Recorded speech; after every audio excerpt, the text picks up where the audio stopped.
that for now. Okay.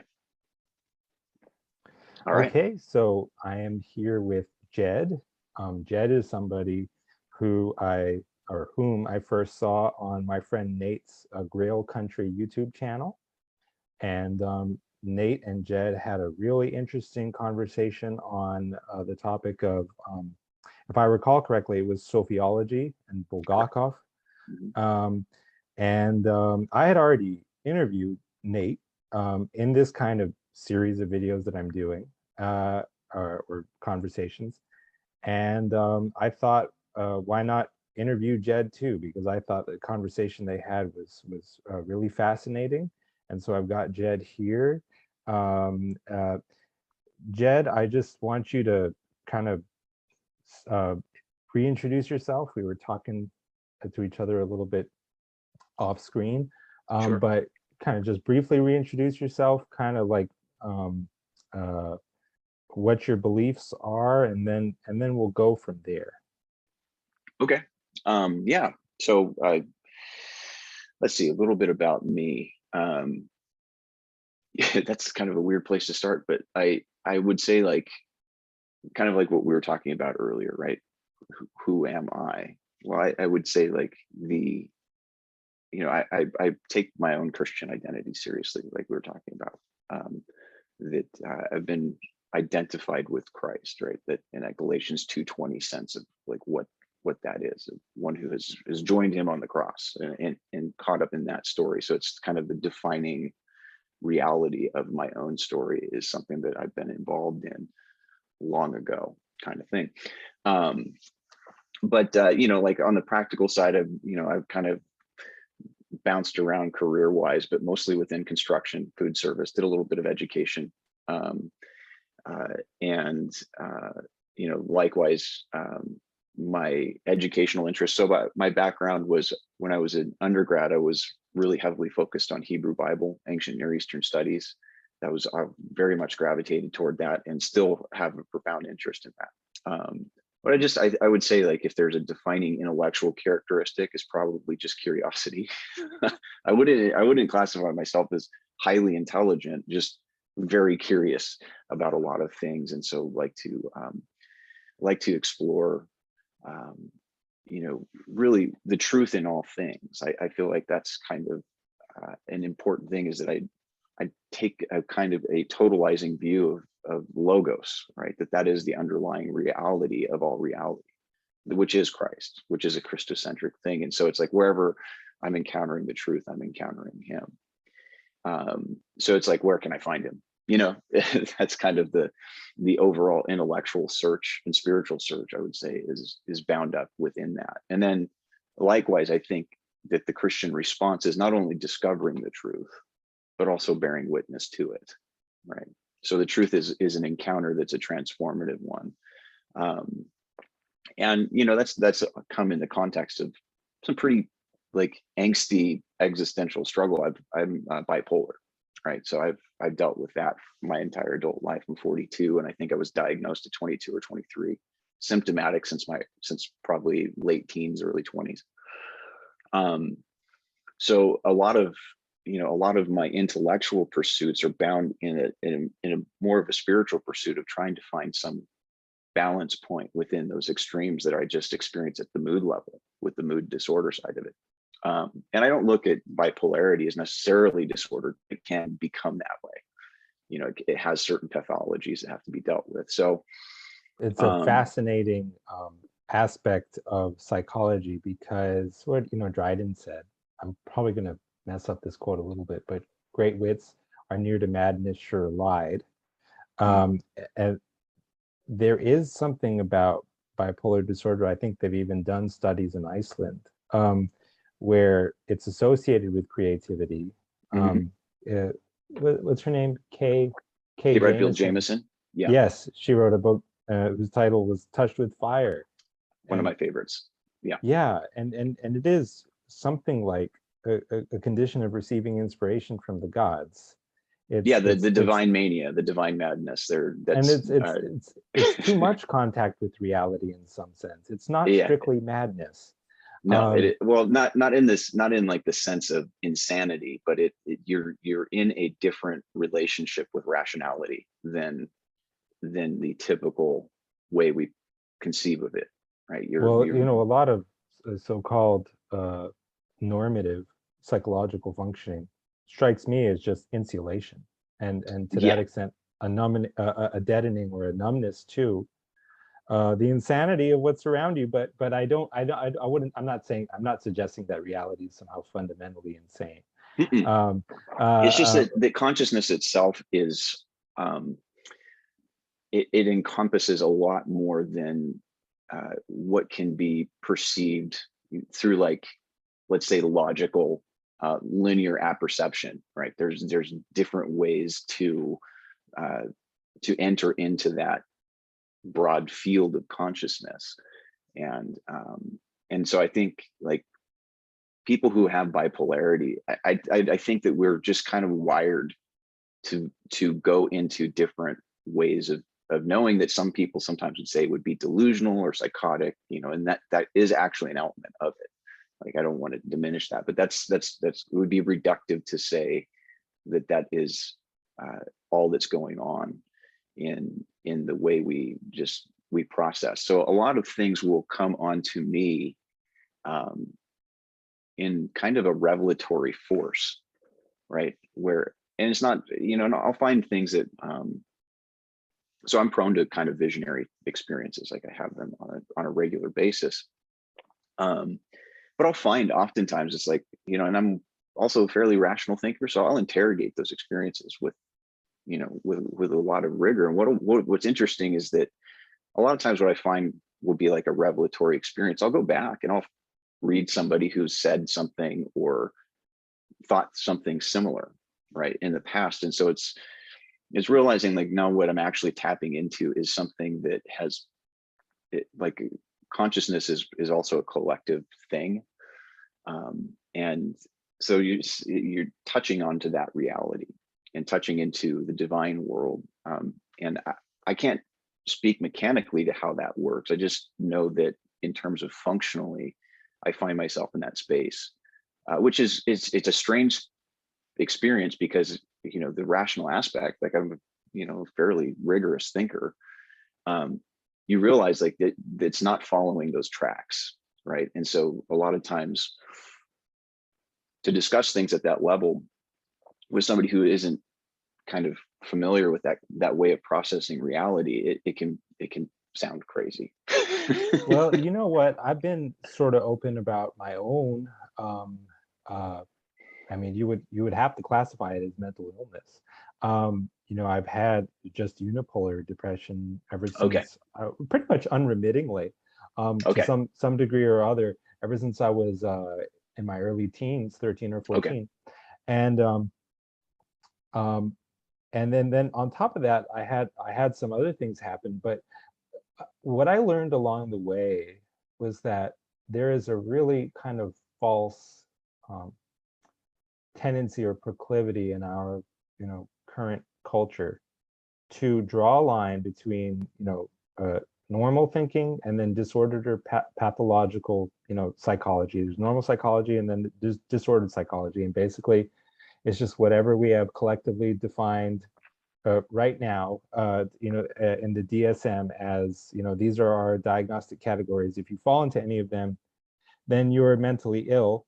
And then pretty much everything you think and say and do can be disregarded because you're pathological to the core, especially if you have, something more fundamental than a mood disorder. You have like a personality disorder or this or that. Or schizoid And disorder or something like that. yeah. And the thing about that is it erases the moral and the spiritual dimensions from reality, or tries to act as if they aren't there. Right. And ignores the degree to which depression and different other mental health symptomatologies can be a reflection and really driven by spiritual struggles, Correct. and reflect actual spiritual um, uh, conflicts that are happening. I'm not going to say in my own case that I think I was possessed by demons. I don't know that to one degree or another. I wouldn't say confidently that I rule out that I was influenced by Yeah. potentially demonic presences. So, but the thing about it is that I really just don't have any patience for that game anymore. Yeah, and I And think like, oh, go ahead. Go ahead. Yeah. no, that's it. And the thing about it is that there's so many people who continue to play this game, even though they acknowledge the existence of a you know wider spiritual reality. Mhm. And it's like, if that's your default approach to understanding quote unquote mental illness, Mhm.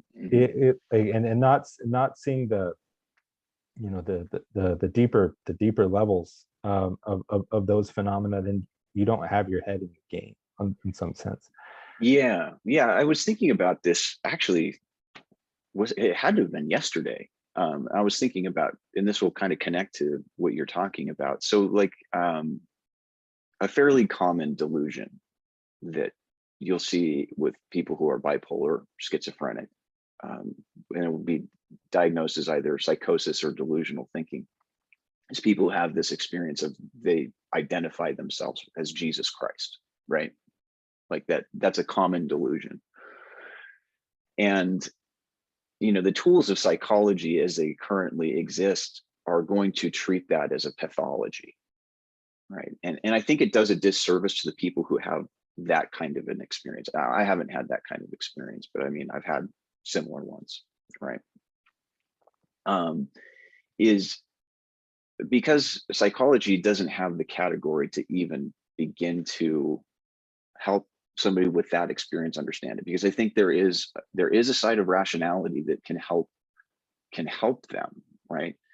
Is without judging the experience, is understanding the experience. What is the experience, that experience telling them, right? Because from like a Christian perspective, like if you have a high view of theosis, or the idea of divinization, that we become united to God to the same degree that God became united to us, this idea that identifying yourself with Jesus Christ, or as Jesus Christ, is actually not with Christo logic, is not an illogical leap. It's just that sometimes we will, in the intensity of an experience, right? If you're having that kind of experience where you are that closely identified with the divine, you can lose your rational categories to describe your own experience, right? And I would say, like, a good therapist, or like if I'm sitting in an office with a therapist trying to process that kind of an experience, is the first bridge should be trying to understand it and contextualize that experience. And because I think sometimes we will have experiences that we can't relate in a rational way. And so the task of the rationale is to give language to an experience to build understanding, right? Because I think a lot of times what will happen is that the kind of the psychology guild as it currently stands will look at things in terms of pathologies, when realistically it's more the experience of consciousness. And psychological subjectivity is a continuum, and it's a broad continuum. And so whether that's depressive mood cycles, or bipolar mood cycles with the mania, you can look at that on autism spectrum disorders, which you deal with, with kind of your line of work, is that these are different ways of experiencing consciousness. And you could say they're emergent, or whatever, whatever the evolutionary theory is of like why that's being selected. That's an interesting conversation. But I think at a collective level, it is how we as a species experience consciousness, and that these individuals that we like to so quickly pathologize, are actually bringing something to us that we can't access, like if you're within that kind of normative spectrum of normal, whatever that actually is, right? And socially, we kind of just have a fairly narrow range of what we will concede to as normal. But I think that the experience of what it is to be an aware, conscious being, like that's where maybe the normative community can say, okay, well, we're here to help put some rational language to the experiences that you're having, because not only are we here to help you, but you are here to help us with with the experiences you've had, to help us come into an understanding that maybe because we don't process that way, we're here to help, build a bridge of understanding. And it doesn't mean that every delusion is correct, right? But there's still something to it. It is a real experience that should be,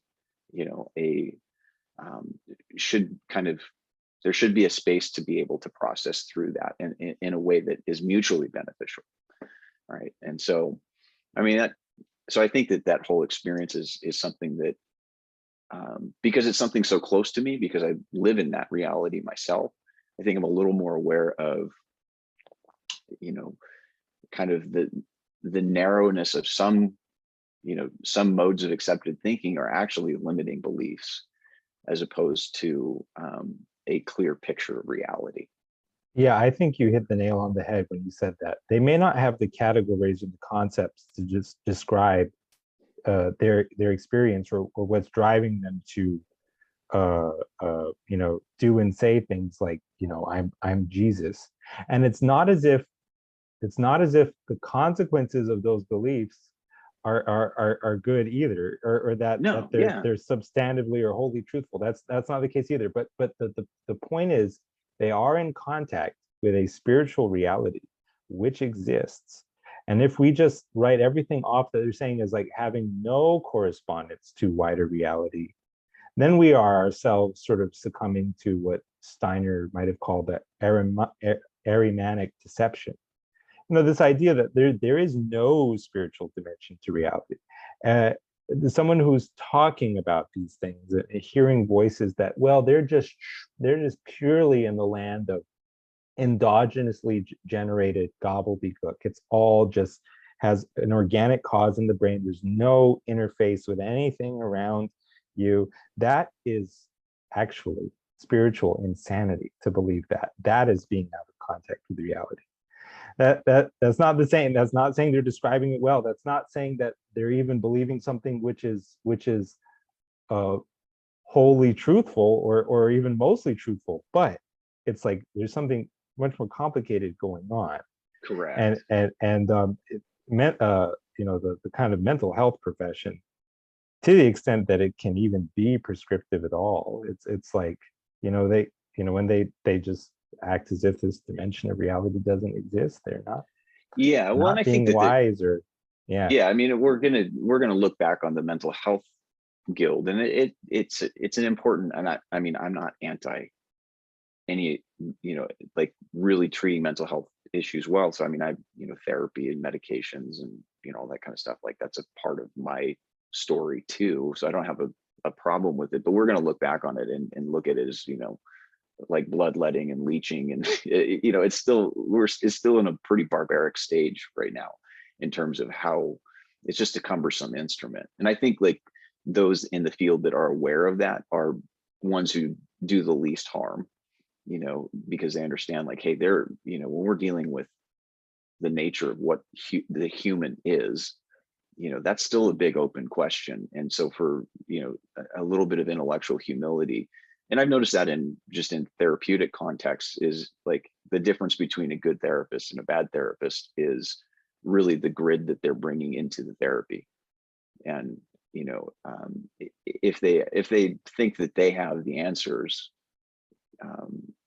are able to give accurate diagnoses without building a bridge of understanding with the patient, it can actually be really dehumanizing. Yes, and that's why really one of the very best books on mental health that I've ever read is called Mindsight by Daniel Siegel. I'm not familiar with it.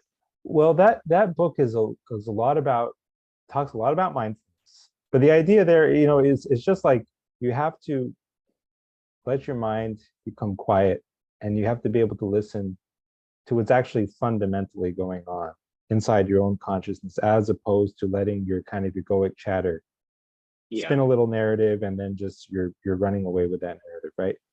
And so first, that book is about teaching you mindfulness to just attend to what's happening inside you. Then it speaks of cultivating integration across the different ways of thinking and feeling. Bilateral integration, vertical integration between the heart and the head, so to speak, narrative and mnemonic or memory integration, then interpersonal integration, because recognizing that when self is actually, you're actually part, well, you know, it's like your whole self is actually an extended social self that's always Correct. actually widening. As part of your spiritual evolution, it's widening into ever larger circles of agape, basically. Yeah. The and like that extended self is always widening as you continue to epectatically spiral up and reach for God. That's just your rational inborn nature to do that. And so but the book, of course, doesn't talk about God at all, but it talks about using awareness to become integrated.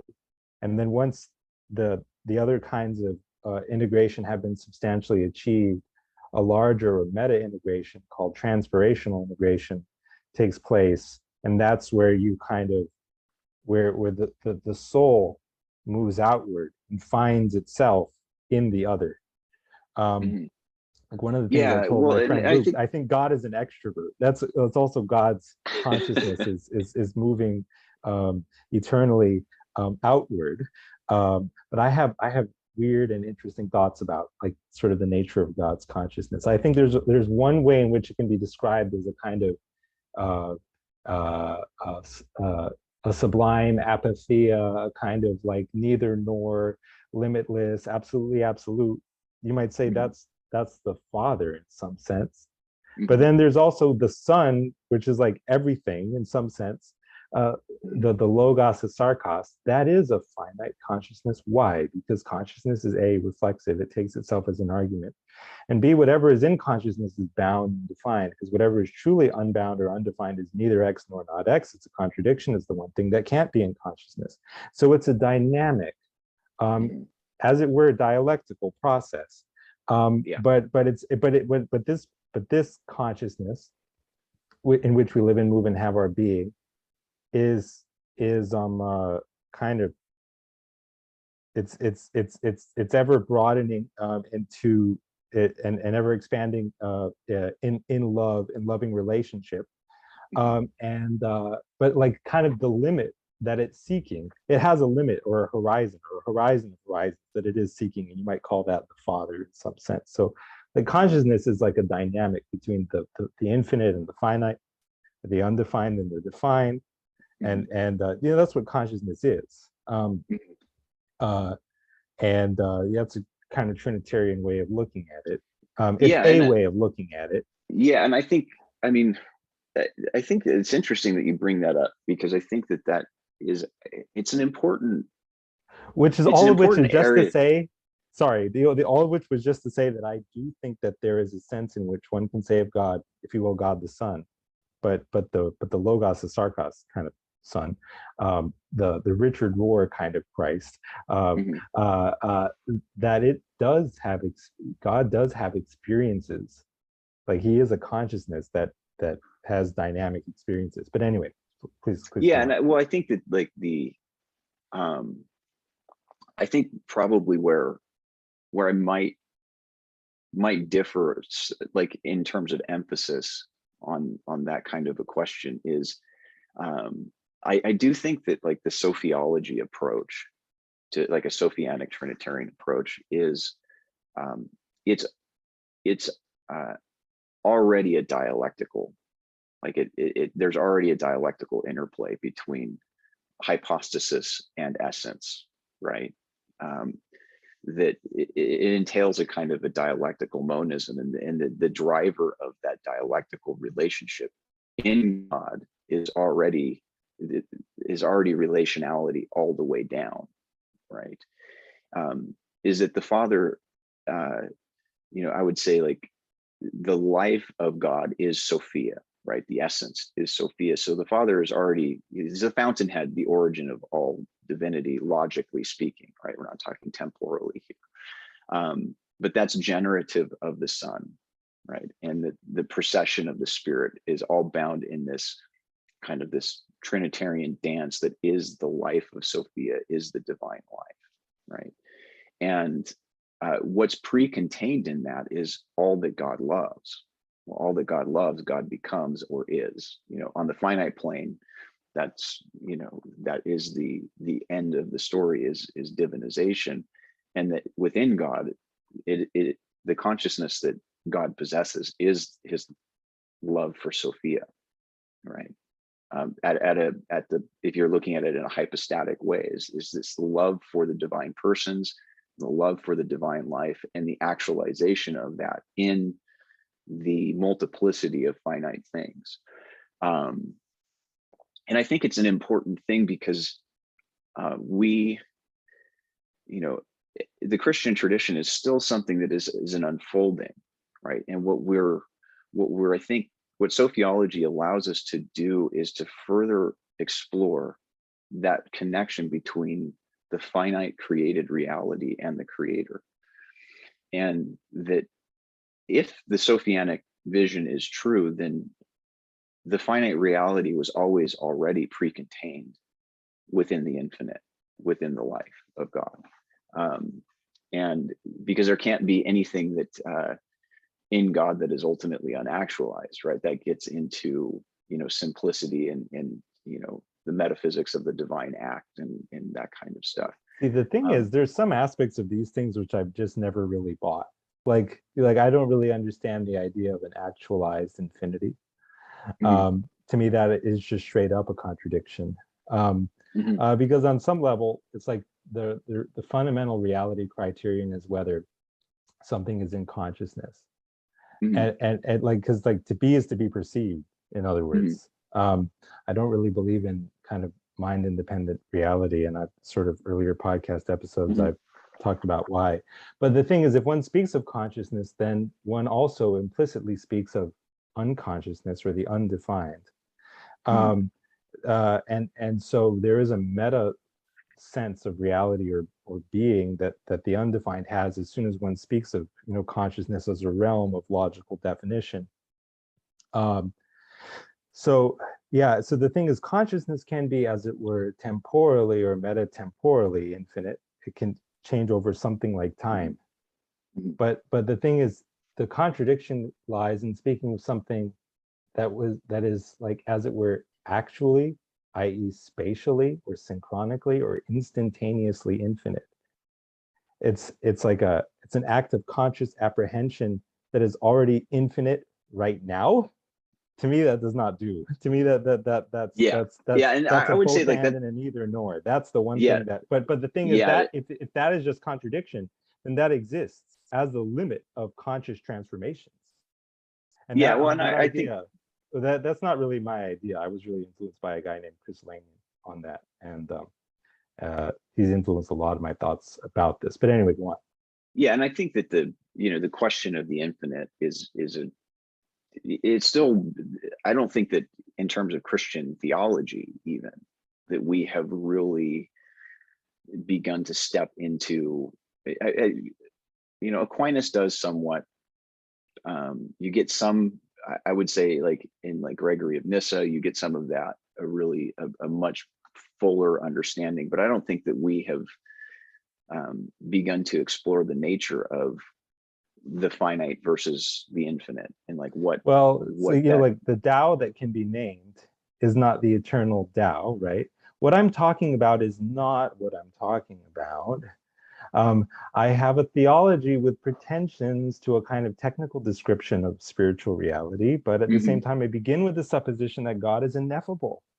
Well, then your theology may work as poetry, and I would submit that if you begin with the assumption that God is ineffable, the only level on which you can ever claim that it does or could ever work is poetry.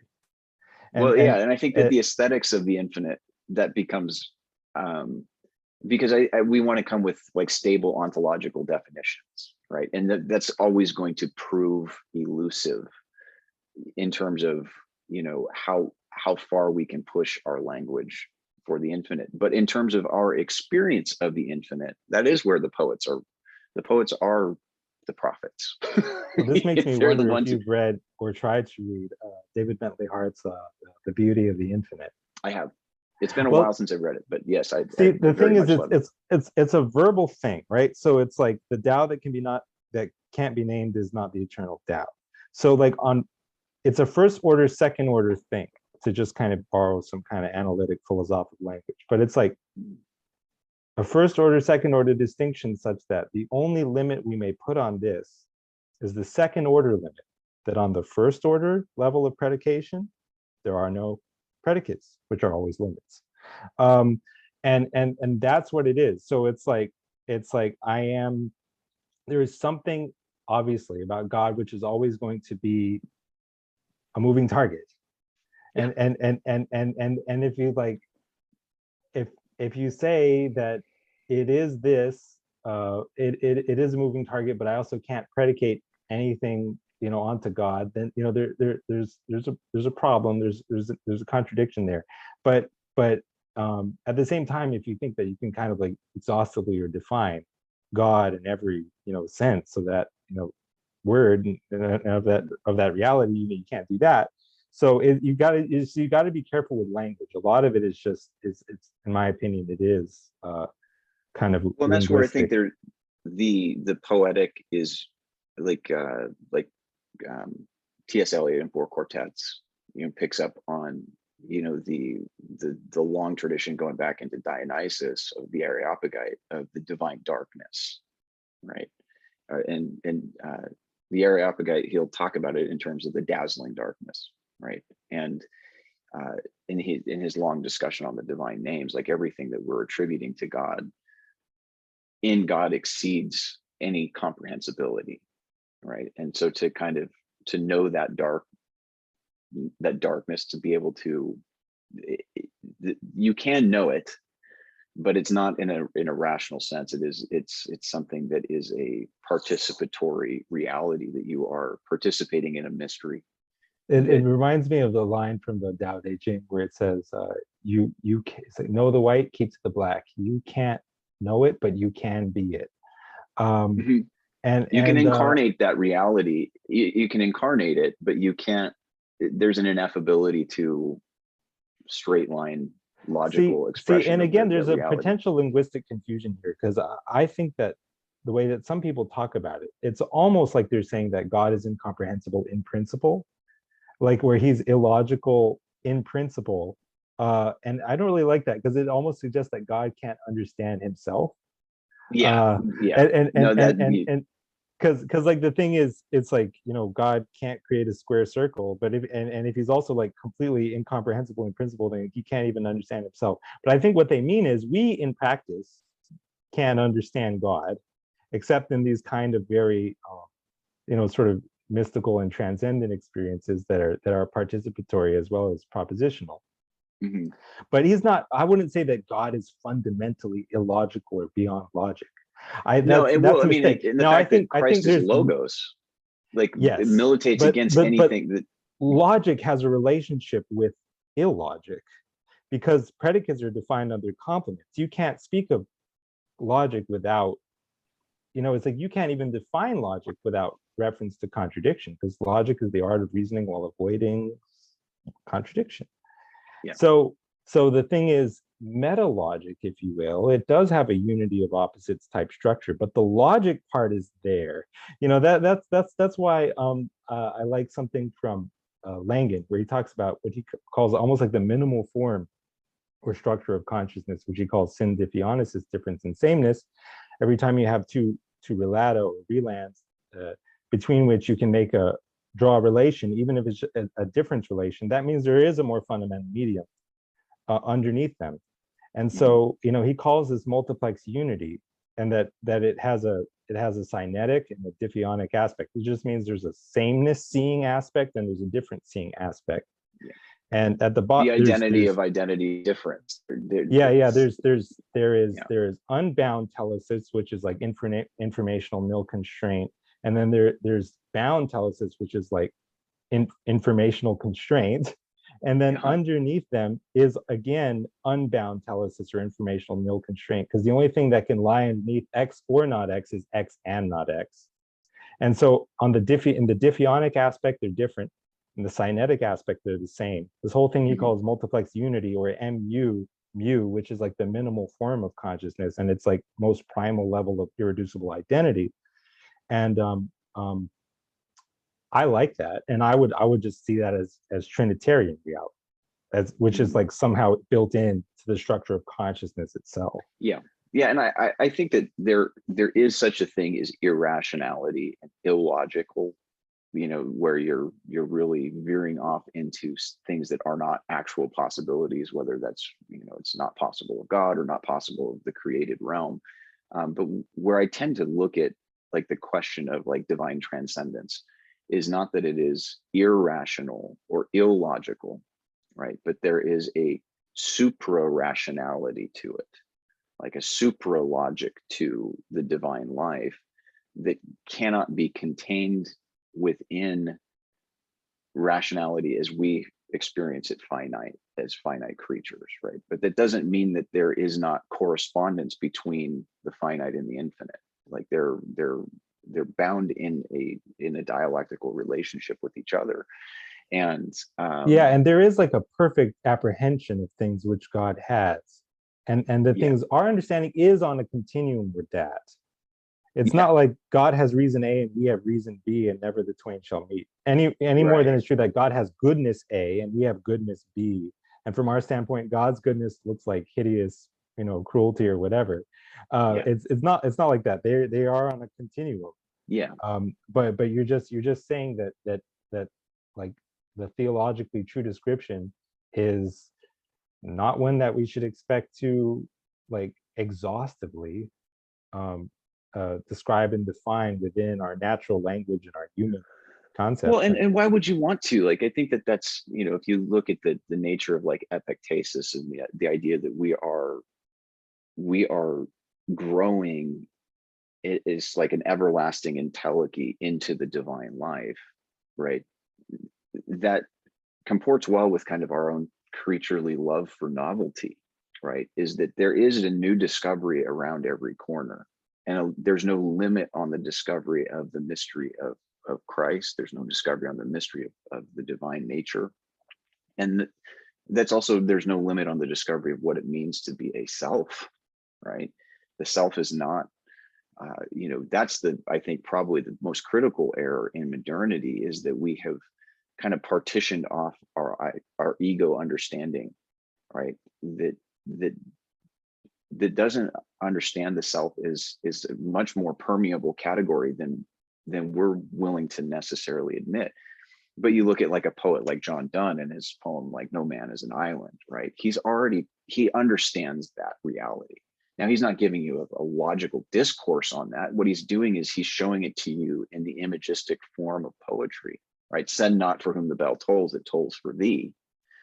Is, in that, every man's death diminishes me, is he's understanding what a person is at a level that psychology still hasn't caught up to.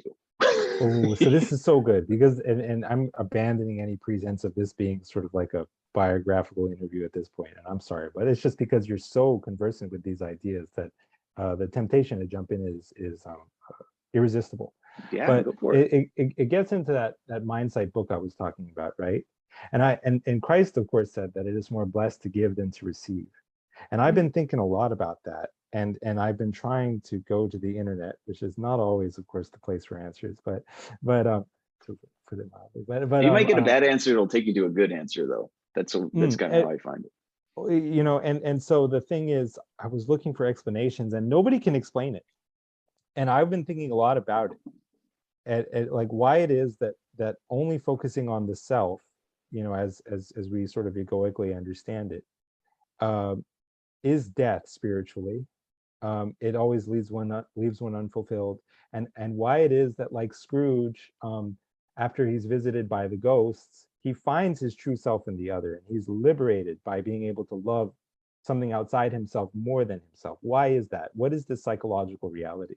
And it occurred to me, this could be right or wrong, that when you are just only seeking yourself as it's sort of consciously and egoically understood, you're like a monkey who has his little paw unfortunately caught in a jar because you're holding on to the bait. And you have a wider self that has many more needs than just to eat that little bait. And in order to be integrated in your wider self, so to speak, just using an analogy, you have to let that go.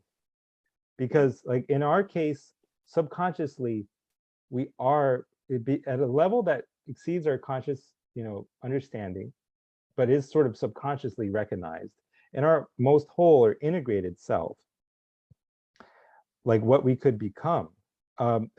We are a part of an extended network that Mhm.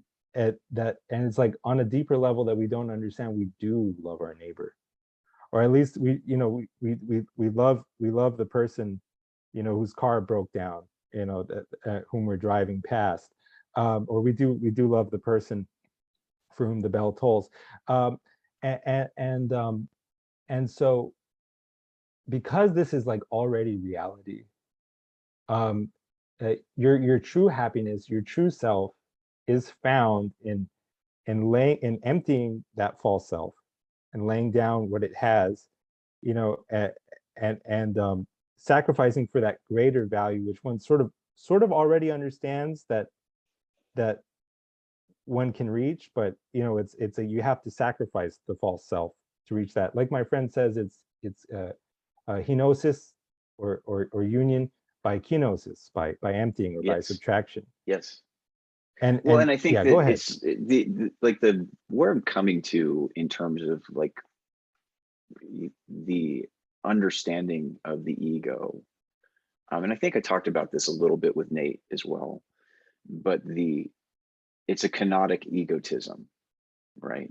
Is if we are looking at ourselves as psychological enclosed selves, right? The ego is an enclosure that I am distinct from the rest of reality in some way. What'll end up happening is that is automatically a pathological way to exist in reality. You're going to the ego will then distort reality. But if you blow that open and the ego is no longer like, it's like this guy here, it's like if the ego is a container versus like you take the lid off and you blow out the bottom of the mug here, you have a channel, you have a conduit for the ego it gets to experience reality, but it isn't containing reality. There's a kenotic relationship where the ego is realistically simply a receptacle to experience and express the divine life. Yeah, And integration is properly not like just undifferentiated. It's an integration of differentiated parts, and like that's like the unity and yeah, the multiplicity. It can't mhm. just be all flat unity. Like Yeah, it can't and just so be like you completely lose your ego in like a raindrop in the ocean. It's not that. It's like the individuality has to be retained, yeah, but it but also that has to. individuality is the impetus for the expression and the experience of something that is much larger and that is shared. Like we exist within this nexus of reality that the ego kind of gets to experience in a sense. Like at the quantum level, we're collapsing those things within our egotistical observation, right? I get to experience, a sunset or a day out with my kids or whatever that is. It's like I get to have that experience, but my relationship to that experience, if it's one that I'm consciously aware that I am a being in the process of theosis because Christ has opened that pathway to me, is that this is where I am both a conduit and a recipient of divine life, and there's an exchange going on, a participatory exchange. And so, it's kind of like the ego or the self is more or less there's a permeability to it, but it almost takes on like a constellation type of a character where you can, if you look back on it, like let's say you use the galaxy as a metaphor for the human community. Well, it's each an individual star and star system, and you can break down a galaxy into all kinds of parts. It's like it's not a galaxy until it's considered as a whole, right? And so you have to kind of be able to maintain both the integrity of the whole and the reality of whatever parts constitute it, because both are vital, and so you can't have one without the other. And so like a person is always exists in excess of what that person perceives themselves to be. And so you know, that's where I think that as moderns, like, we tend to feel so isolated within our egotism, like, in the, you know, we're constantly, you know, even in our society, we tend to look at self-actualization in such a capitalistic kind of turn, you know, that really is kind of this ascending of a hierarchy to self-actualization.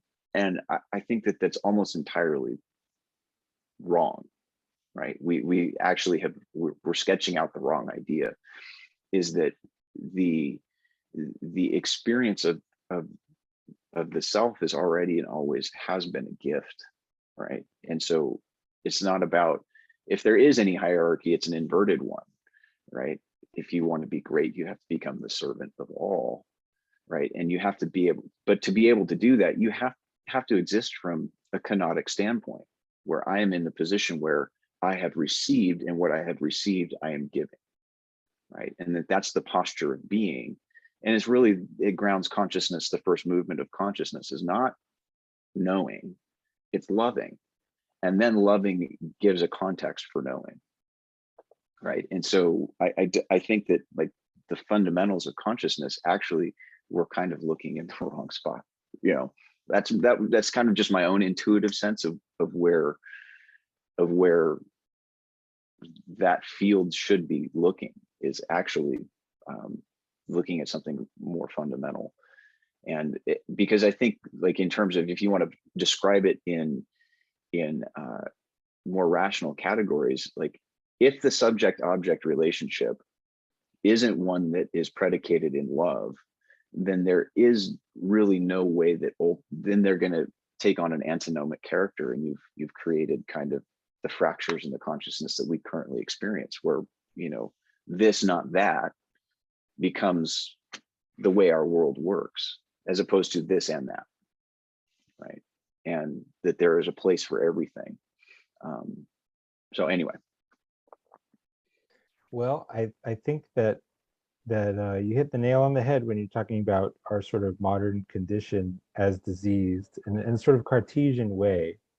You know, it's like there's mind and there's matter, and never the twain shall meet.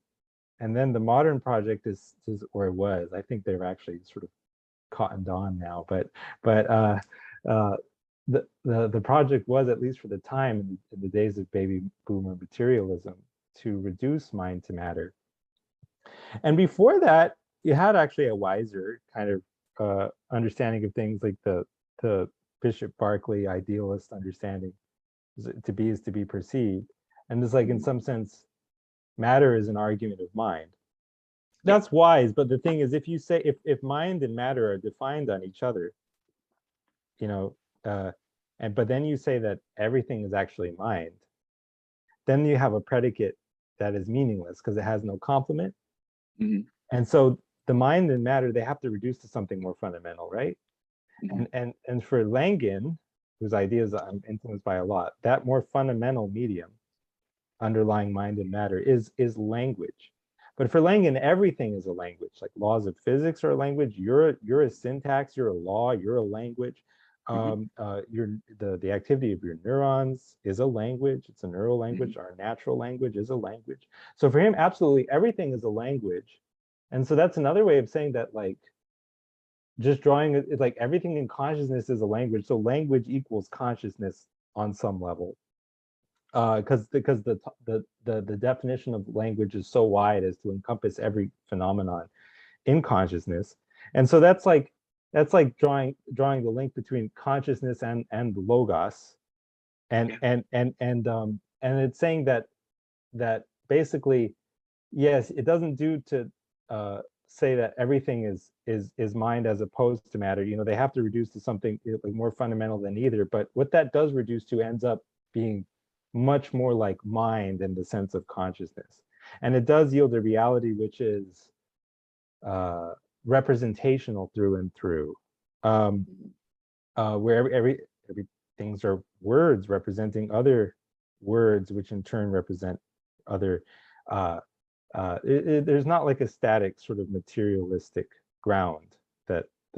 Yeah, well, and I think that's like the concept is a defensible Christian concept, right? That reality itself is logocentric, right? There's already a Yeah, Christological we're move there, always already in that kind of triune life is right? And another upshot. yeah, and we're being brought into that triune reality through the agency of logos, which is simply the expression of what all reality is, right? If you have like the at the undefined, linguistic level, go ahead. yeah, at the linguistic level, you have kind of a lot of things that are happening in a logos or in a word, right? A word is a quality, right? But a word also there's a quantity that is always attached to a word, right? There's measurables. Like if I'm thinking coffee cup, well, I can talk about this coffee cup, and there's all kinds of quantitative things that are happening within anything that we're looking at, right? And that's kind of the domain of science, or our modern sciences at least are kind of hitting on those domains. But there's a qualitative aspect to logos as well. And I, I understand like the kind of the move of modernity kind of had to split these things so you could actually take a look at both of them, right? And it doesn't mean that the split was the right thing to do, but in a sense, like that's kind of where human consciousness evolved to that point, where it was like there's this partitioning, that Cartesian dualism. Like I think that there's a functional value to it, even if I do ultimately reject it. Like it's the bad idea that will get you to the right idea kind of thing, is that that's an experiment in consciousness that we realize, like, well, it can yield some interesting observational results, right? We can Part of the truth. It's just not the whole truth. Just like the right, ego is real. It's not an illusion, and it's not invalid or bad. It's just the mistake or the falseness consists in mistaking it for the whole of oneself. correct, right. And there's the hiddenness of the life in Christ, right? That is it exists in God, and that we have that. There's an aspect um, to our being that is something that awaits revelation, right? And I do take that as that's a part of like our infinite journey into divinity, right? Is that there is always that apocalyptic spirit, that revelatory spirit of discovery that is animating our experience of life in God, and absent of that, like we're actually cut off from the very principle of life that we were created to experience, right? And that is the reconciling work that Christ is bringing, is that he is bringing us into conscious awareness of what we actually are.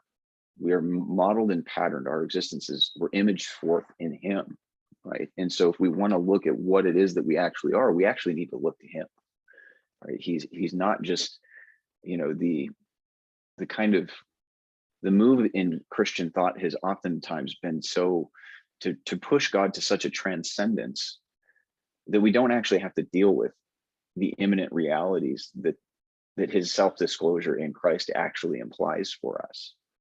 Is that God he is uppermost, but he is also innermost and uttermost, right? And so, and that expression is woven in a reality that is of a single piece, right? It's not just it's not the transcendent is somehow divorced from the immanent.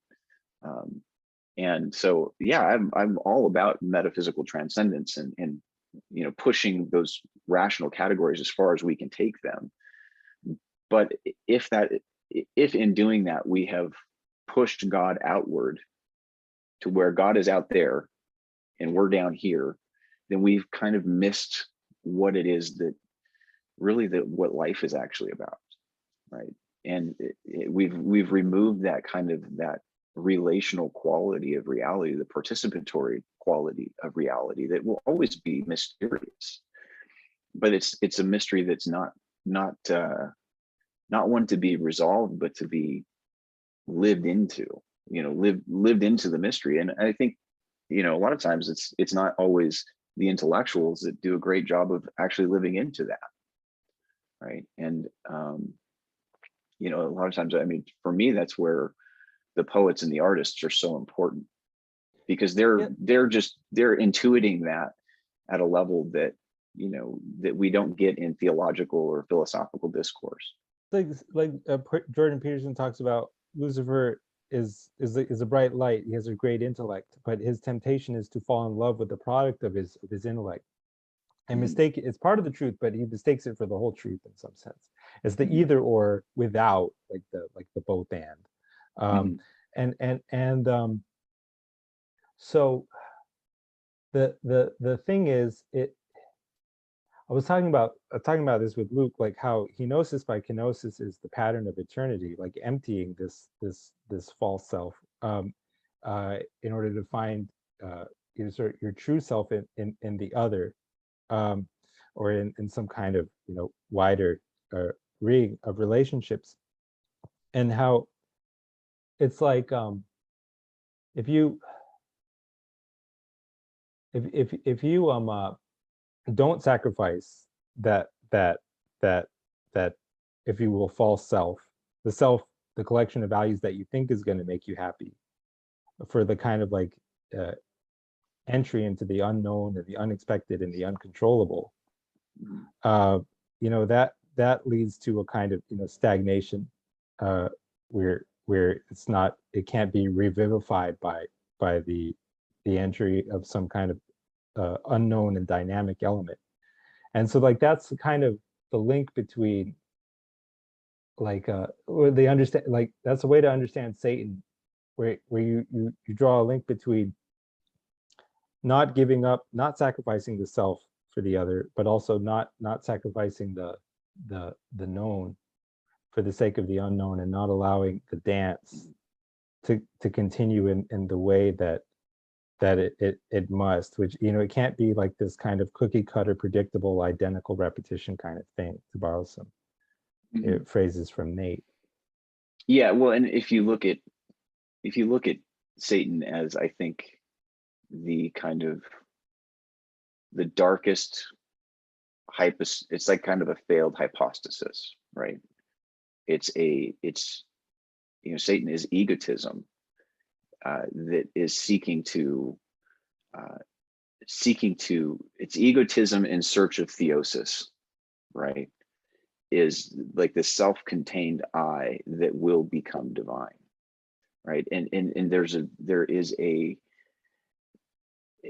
what you end up doing, and what the satanic fall did was it fractured the created reality.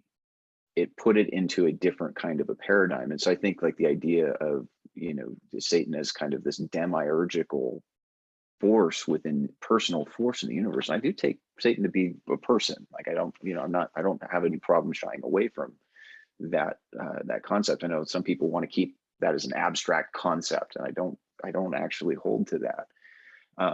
Is that there it is that egotistical experience and frame of reference that is actually the distorting property at work in our cosmos today, right? And so it fractures our relationship to consciousness. It makes us much more susceptible and prone to, let's say, hierarchical control, right? If you go up that chain of being, and I only look at those hierarchies as kind of scaffolding into something that is actually non-hierarchical, because Christ is penetrating the cosmic hierarchy in his incarnation. He's reordering the whole hierarchical structure of the universe just by becoming one of us. And then obviously living the way he does, dying the way he does, and raising and ascending, he's setting up a pattern of being that is fundamentally driven by a different principle of life. But that kind of archonic principle that is kind of the satanic is one that tries to enclose, and ultimately the ego then has to control the whole picture, right? And so, but that can only be controlled through kind of the conflict and rivalry and those kinds of things, when naturally speaking, like created nature itself is non-rivalrous, it's non-zero sum. And so so the way that kind of in Pauline language, the God of this world exerts control over the cosmic reality that we currently live in is through that fracture of consciousness, right? We cannot become aware and kind of ascend out of the diabolized consciousness that we currently experience without something coming in and breaking that reality wide open. And that's what Christ does, is he's breaking open the reality of what it is to be a person, which is an expression of the divine life, but it's never a grasping expression, right? So the kenosis passage in Philippians 2 is Christ is God, but even himself is not grasping at divinity. Like he's just experiencing it and pouring that divine life outward and expressing it outward. And because of that, he has the name that is above every name, because he has shown us the way, right? And so there is a kind of a Christological bent in my own thinking when it comes to consciousness and awareness. Like it is, and so I'm not averse to even like Richard Rohr's idea of Christ consciousness, so long as we don't divorce that from a real historical That is so good. incarnation. Everything you've said right now has been just excellent. So much better than I could have ever expressed it myself. I think my friends are going to be excited to see this conversation, or they should be. But I love that you brought up Richard Rohr, because I do kind of agree with him when he says like Christ as everything. Like, because for me, like if there's like undifferentiated, like limitless Father, then there is also like the kind of conscious and transforming Son, and then that is everything. In consciousness, that is the consciousness in which we live and move and have our being, or in whom we live and move and have our being. And but I don't like the idea that Jesus is not the Christ, because if only because of that verse that says, "Who is a liar but he that denieth that Jesus is the Christ?" Right. Because So of it's course grounded. there's something about Jesus, importantly, which is a union of the universal and the particular, and you can't split that, even if you can say logically differentiate between his human and his divine nature, which you must actually to be an Orthodox Christian.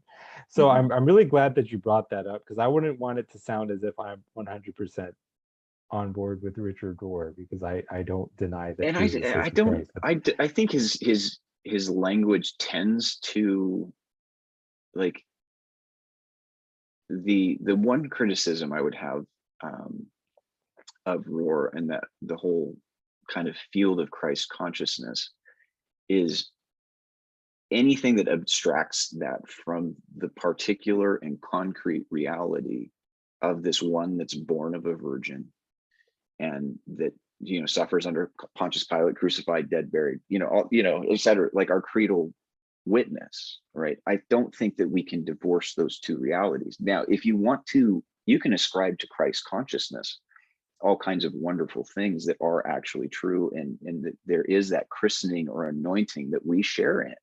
And that is, like, you could say Christ consciousness. That's not a bad term to use and a bad way to understand that. But phenomenologically, that's only possible because it's rooted in this real event, in this real person, right? And it opens up the possibility for us to experience that, not in the abstract, like there's some sort of consciousness floating around that, like, I can somehow think that I have, is that I experience that as the person. The divine life is like John 17:3. This is eternal life, that they may know you, the only true God, and Jesus Christ whom you have sent. So eternal life is the knowledge of God. And knowledge is an all-encompassing term there. It's not just a rational knowledge. It's an involved knowledge. It's a thick knowledge that we're recipients of. And so it has to be, so that's maybe where, that balance of, kind of the progressive spirit that wants to, among progressive Christians is and somebody who has progressive leanings. I'm fairly progressive in my outlook. However, like, if we've strayed from that, we're losing our contact with the very source of that reality, right? And then it just becomes an abstraction. So in the New Age community, and I have lots of friends that are in the New Age age community of one way or another, they'll talk about Christ consciousness all the time, but it's devoid of any real content because it bears no resemblance to Jesus, right? And I think, like, for the Christian, like, that's foundational to our witness, is we're bearing witness to the one who was and is to come, and This so is that so it just, good. I love this topic because I'm really fascinated by the New Age, and how, to some extent, in order, I think, to have a kind of better theological description of the truth, you have to go a little bit in that direction. But there's yeah, something that my friend says. Sherry said that if you stray too, I'm sure others have said it, if you stray too far to the right, you cease to love your neighbor. But if you stray too far to the left, you cease to love God. Something about this, I don't know, Scylla and Charybdis of freedom and constraint. yeah, There's some kind of move that is false, where you go too far left, you go too New Age, and you end up with some kind of Gnostic something where God is not even personal. And he's just an energy that you can harness and tap into, right, and you kind of, right, it's really a Luciferian deception. It's the other deception Steiner spoke of, where it's like, now I'm going to just use spirituality to empower myself, correct. by tapping into the Christ consciousness, and weaponizing it, as it were, which is, of course, But let's that. also be fair, that is actually Christianity, in many of its expressions, is as diabolical. Oh yeah, that I think about that a lot, because I think about hyper charismatic Christianity. God is almost like a vending machine, and it's like, because my faith is so great, like I can command this to manifest, and that's not so different from the law of attraction and manifesting. Right. Or traditional stuff, right? You're just, so you can put that, you can have a relationship, let's say, to a sacramental communion type, Orthodoxy, Catholicism, where you're kind of captive to that same kind of magical thinking. And this is, I'm not against magic. Like, I think that, in terms of what that is, it's basically technology, or, it's just your relationship to the material world. But the we tend to want to latch onto a truth that gives us some sort of power in reality, right? And that can take conservative, that can take liberal, that can take traditional, that can take non-traditional kind of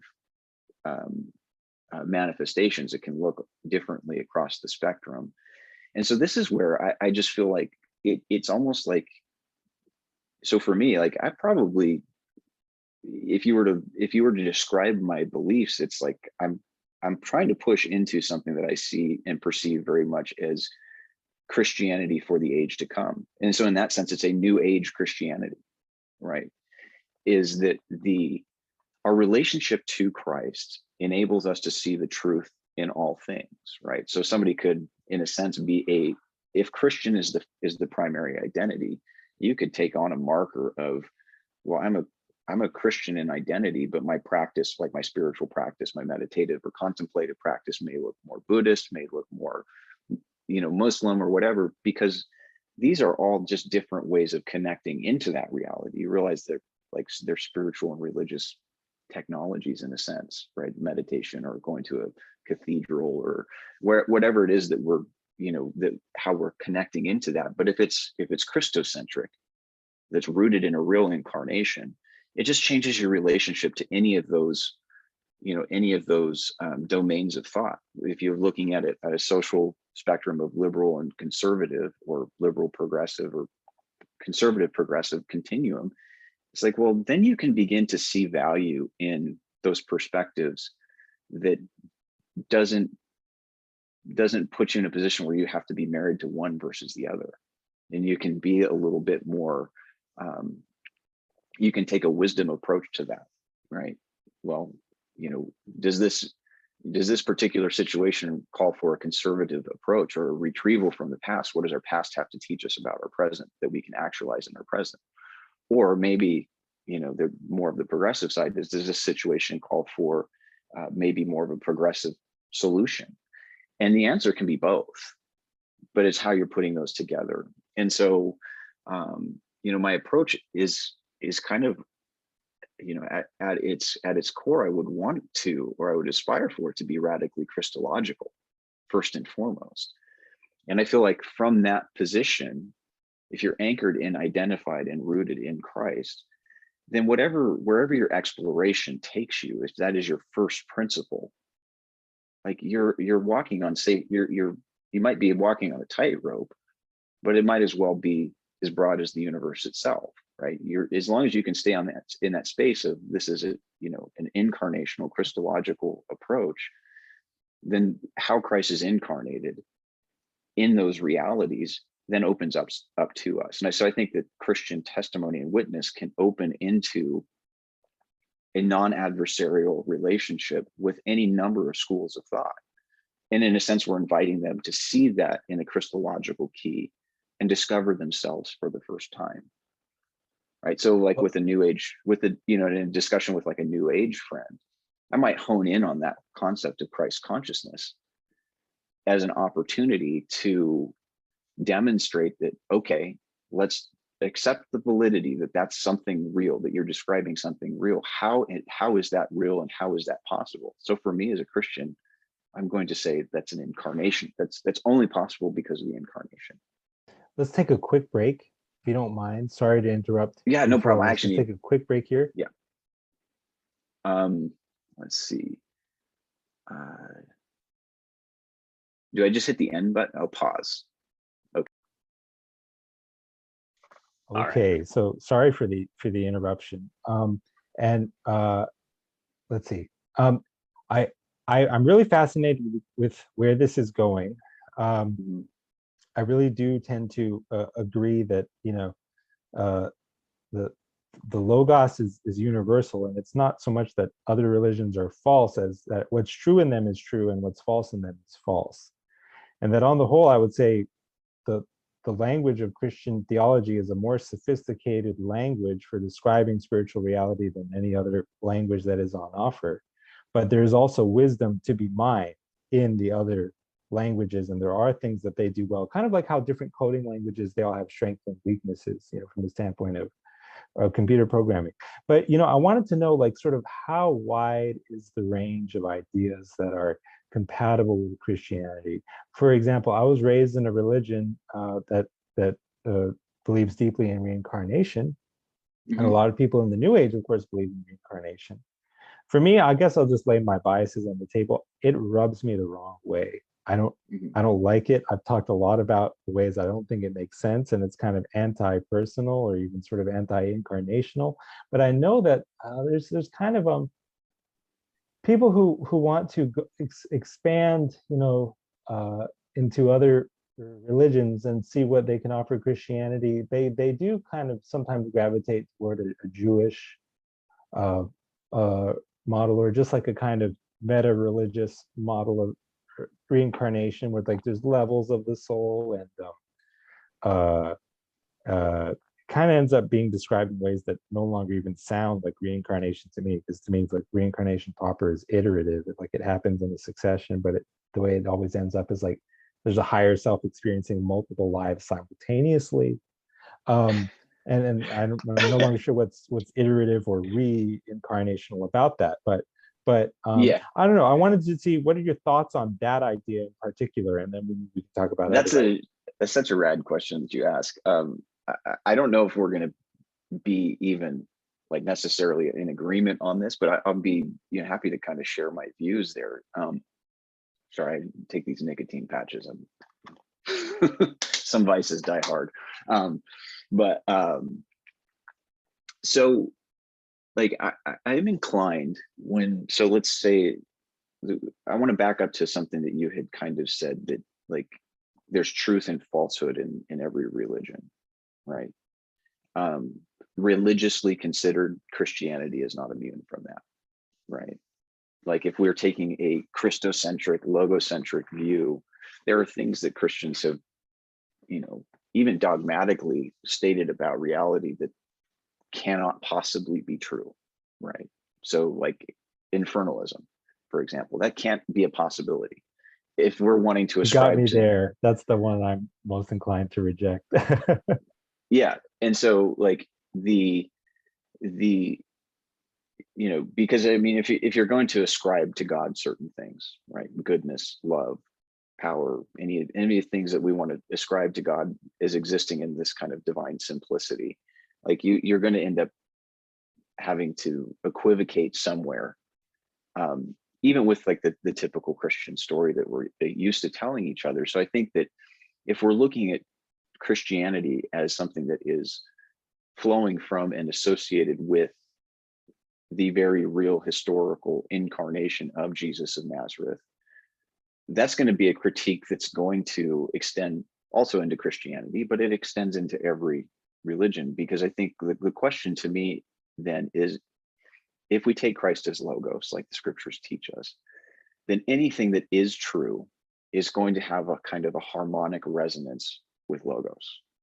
So it doesn't matter where that domain of truth is found in the sciences and spirituality, any kind in the arts, wherever it is, like there's a logocentrism that is present in all of it.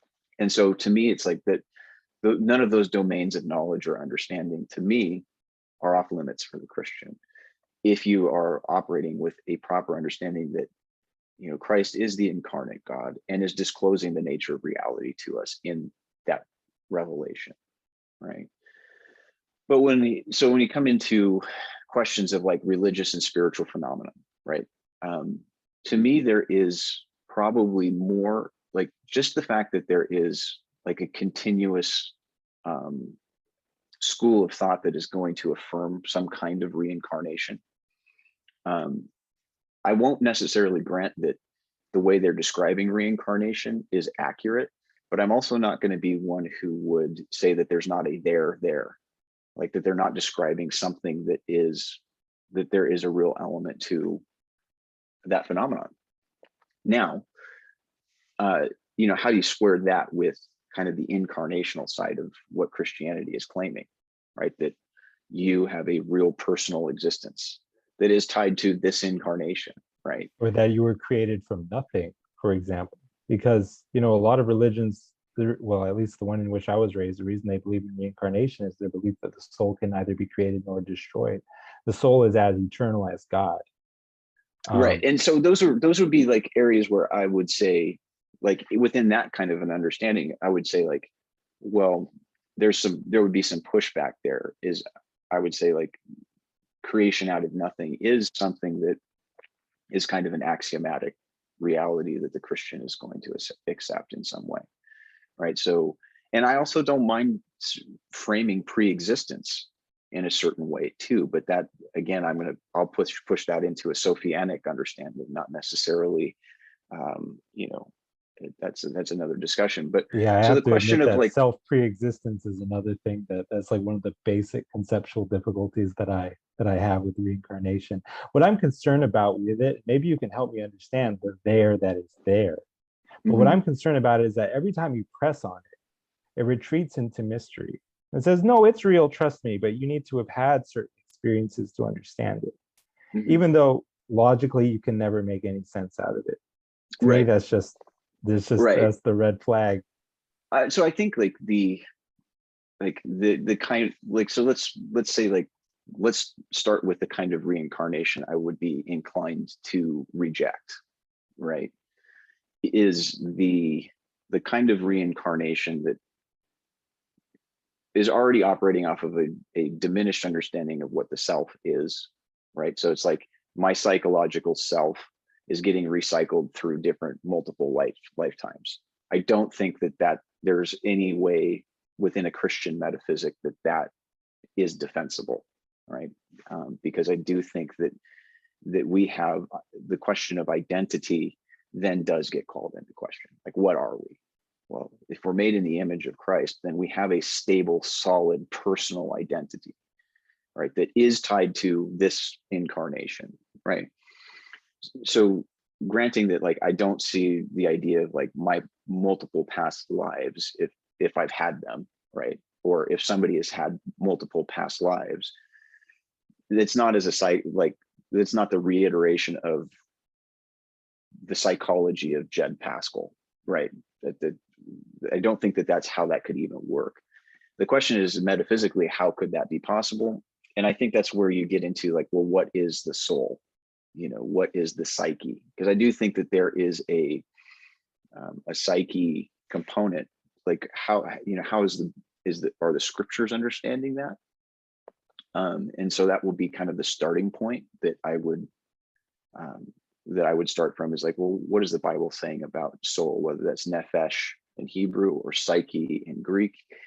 It's still a very difficult category to pin down, right? It's the animating category. It's the animating life force. You become a living being as soul. There's the psyche is, you know, and I take very much of a trichotomous view of body, soul, spirit. I think that that's a good biblical category, and I think it's a defensible category. So it's just a question of, well, if the psyche is like an uncompounded thing, if soul is an uncompounded reality, then no, I would say that there wouldn't be any room to speak of the question of reincarnation. But if the soul is, you know, kind of more of an actualized force or an actualized reality that we psychologically are experiencing embodied as spiritual creatures, it's just kind of the connective tissue between body and spirit, right? And from that perspective, I think, you know, my own perspective is that there probably could be aspects of our own psyche that are shared in common with past people.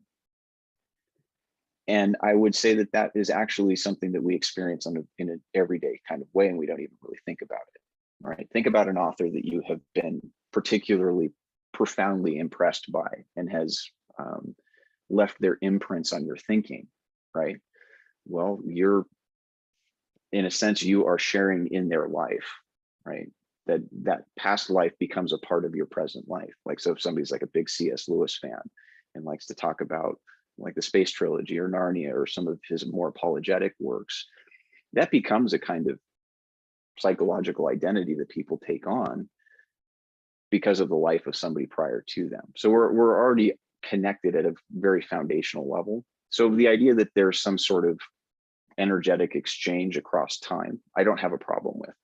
In terms of the idea of how we describe that, you know, that's a different. The thing is, what you said, I would not necessarily disagree with, but what the trouble again to me is that it either retreats into incomprehensibility, or it becomes something which is so different than reincarnation as conventionally presented, or even as defined. Where I'm just like, okay, that's real, but is that reincarnation? And I think the question is I mean, it gets into some definitional questions, right?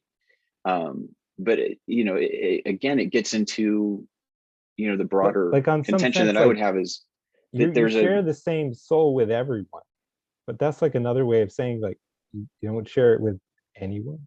Like because it's, you know, there's nothing distinctive about it anymore. Well, I think it's like a question of modality, right?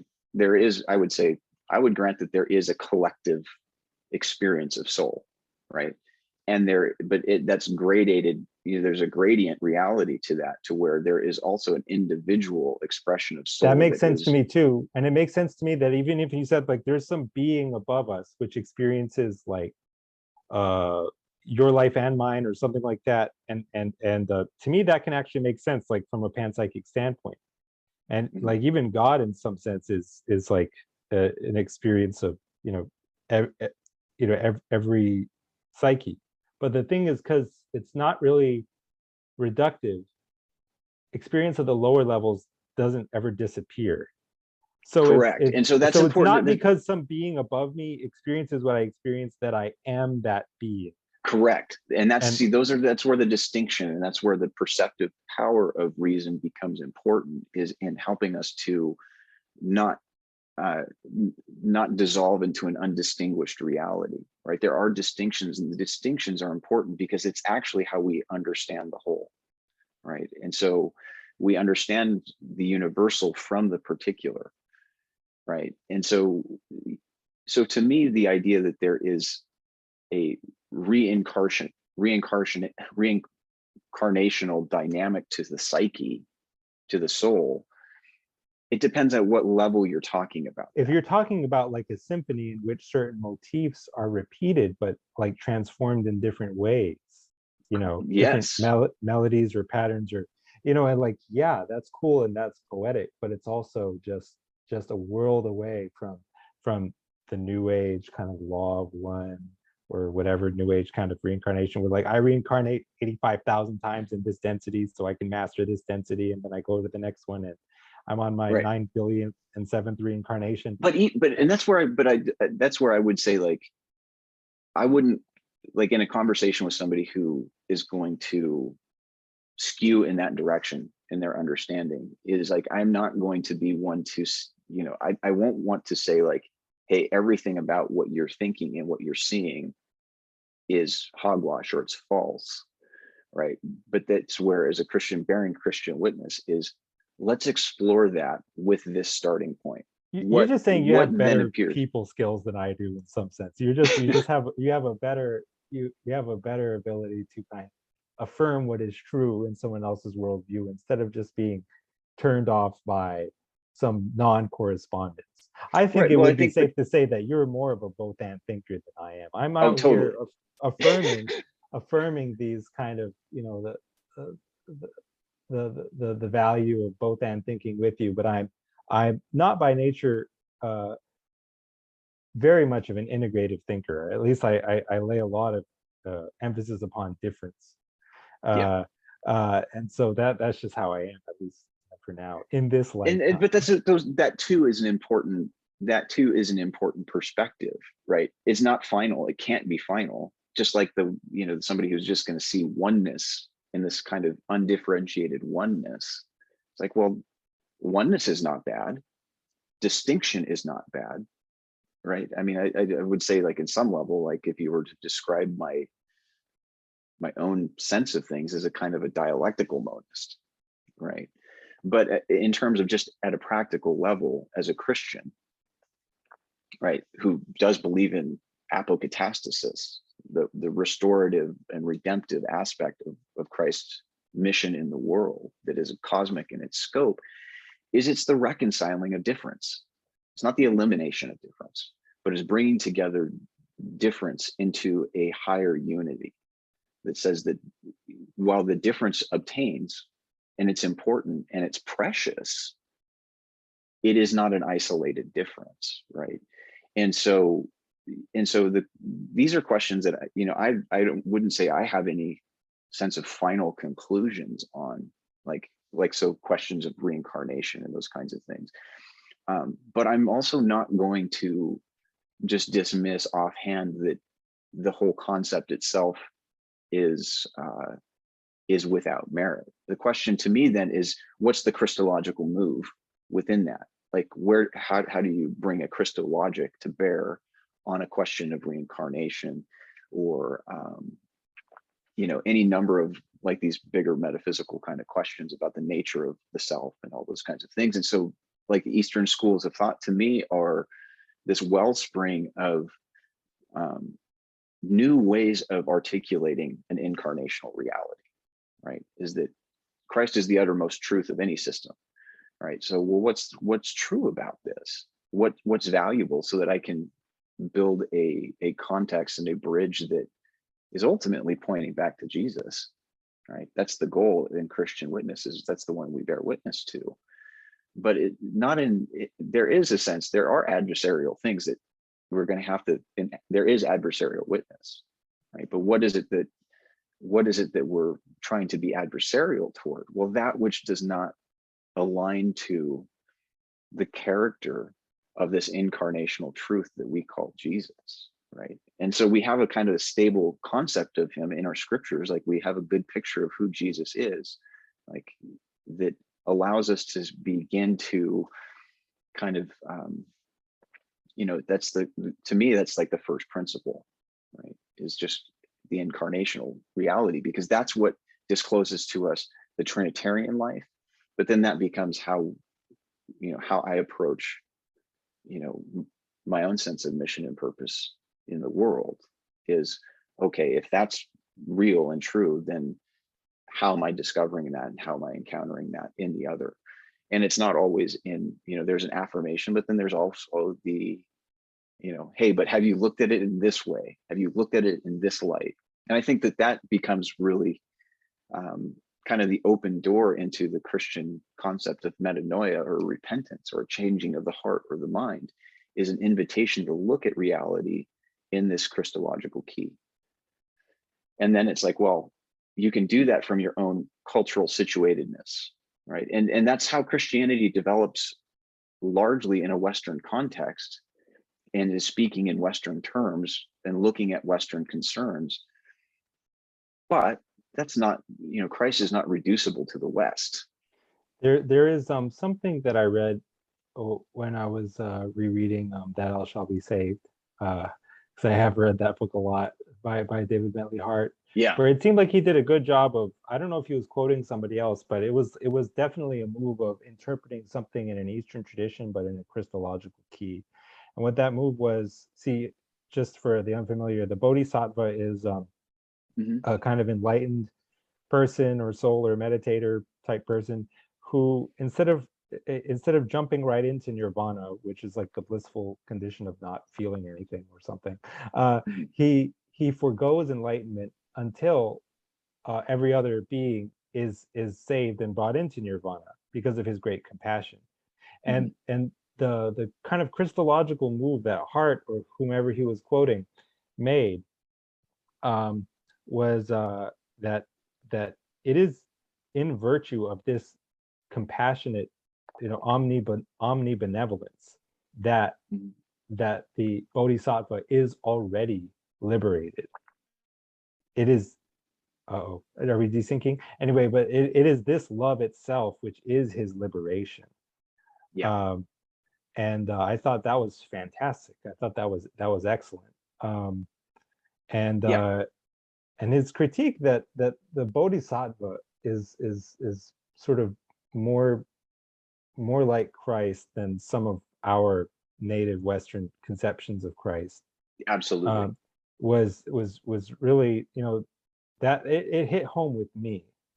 And so like that's a way of saying that on this kind of more local or terminal level of language, some ideas in Christianity, at least as they're conventionally presented, so like they're not always totally true, but on the higher level, like if you will, like the real Christianity, the like the message that Christ brought, which was in some ways over time distorted, in certain traditions.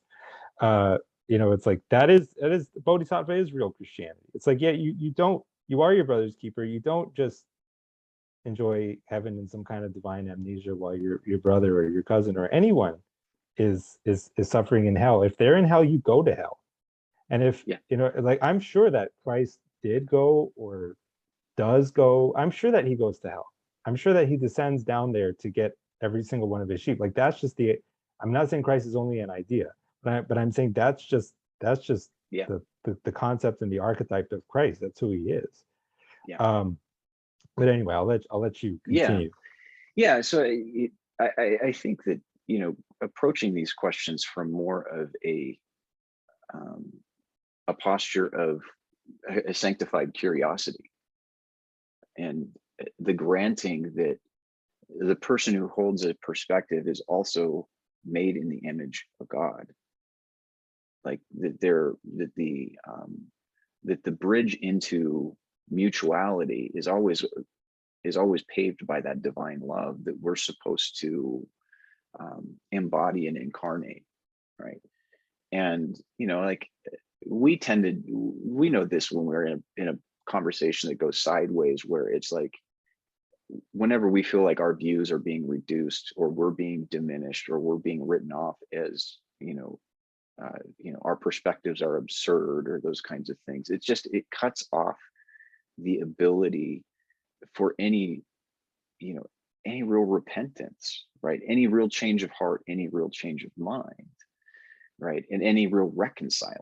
Because it's also a false move, because it amounts to the denial of the truth that was in their views, that is in their views, because there is some, like you said, there is some, And so if you're just saying, no, it's all absolutely categorically false, there's not even a sense, a useful spiritual sense in which any of this is true, it's also a false move in addition to closing off, Yeah. the Yeah. prospect of relationality. So Yeah. And I take, I talked with Nate about this, but one of the books that will be coming out this next year is by a young theologian named Jordan Wood, and it's on Maximus the Confessor, right?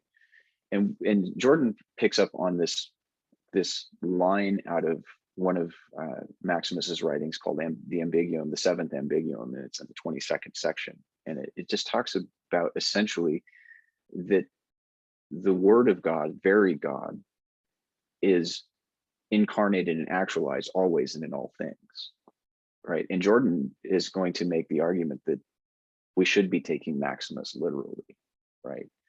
The structure of Christology and Christologic is an incarnational logic through and through, and that reality itself is the incarnation, right? And so it's a yeah, densely whatever packed exists in argument. consciousness, is specified. It's not left undefined. It's specified at some level of structure. And like every level of structure, from the generic to the specific, it's going to have specification at each level. Mm-hmm. And even at the level of informational no constraint, there's still the second order constraint that there's no constraints. Yeah. So the thing is, yeah, like that's what my friend Luke says, like to be actual is to be bodied in some sense, but not in the sense of a material thing. It's just it's a if you will, a linguistic specification within the consciousness or the logos of God, and who is personal, by the way, who is an intellect and a will, who is also love, but I'm not trying to reduce him to just some kind of force, but boy, there was something else I was going to say and I think I forgot. Well, and what Christ does is that means reality, like, we can't retreat into pure essentialism, like, and the abstraction of essentialism is that it's a hypostatic, it's a personal, it's an incarnational reality. Finite reality is incarnational. Well, it's just like the universal and the particular, they depend on each other. Like Ian McGilchrist, I like him very much, but he said something which rung false, which was Indra's net. And he said how relationships are prior to relata. But I thought the Tao would say, or Confucius might say, that if there is a relationship, there is a relatum. And if there's a relatum, there is a relationship, which means relationships don't have strict priority over relata, that each one presupposes the other, just like the embodied and the spiritual, the terminal and the generic, they presuppose each other, to me, necessarily. To me, it's not like one exists fundamentally and the other is by a contingent or happy accident. I don't really, to me, in other words, if you say that the consciousness in which we live and move and have our being, like this totality, which is Christ, like in the Richard Rohr sense, this is not created in some time before time, which to me doesn't make any sense. To me, this is eternally generated. This is like the eternal generation of the sun. And within it, you can speak like, there's like, if you're just talking from within like our 4D timeline of the space-time continuum, it doesn't necessarily make sense to speak of like what was before the Big Bang. But from a higher dimension in the manifold of God's consciousness, it can, like if there's a fifth dimension. So which is to say that there can be creation from nothing. Like this physical cosmos that we inhabit, our corner of reality, it can have come into being at some time. I'm not saying that this universe, as we call it, which universe really should encompass everything, but this cosmos, this corner of the cosmos that we inhabit, I'm not saying that this is eternal from all time or whatever. But I'm saying that the universe understood as the totality of what is real, that doesn't really come into being. That's eternally generated by and that's where this might shift things a little bit, but I think it's worth maybe exploring, if not now at some point. But I think that that gets into something that, if you go back into like a biblical cosmology, right, and something that gets teased out with a lot more clarity in Hart's translation of the New Testament, where he's dealing with the terms for time and eternity, like eon, and especially eon, right, and the aeonian life and these kinds of things. And I almost, I almost think there's a sense where there's certain terms that maybe we shouldn't translate, of the age or those kinds of things, because there is an untranslatable aspect to that conceptual idea, is that there is a life of the eon above that Christ is descending from into the cosmos, right?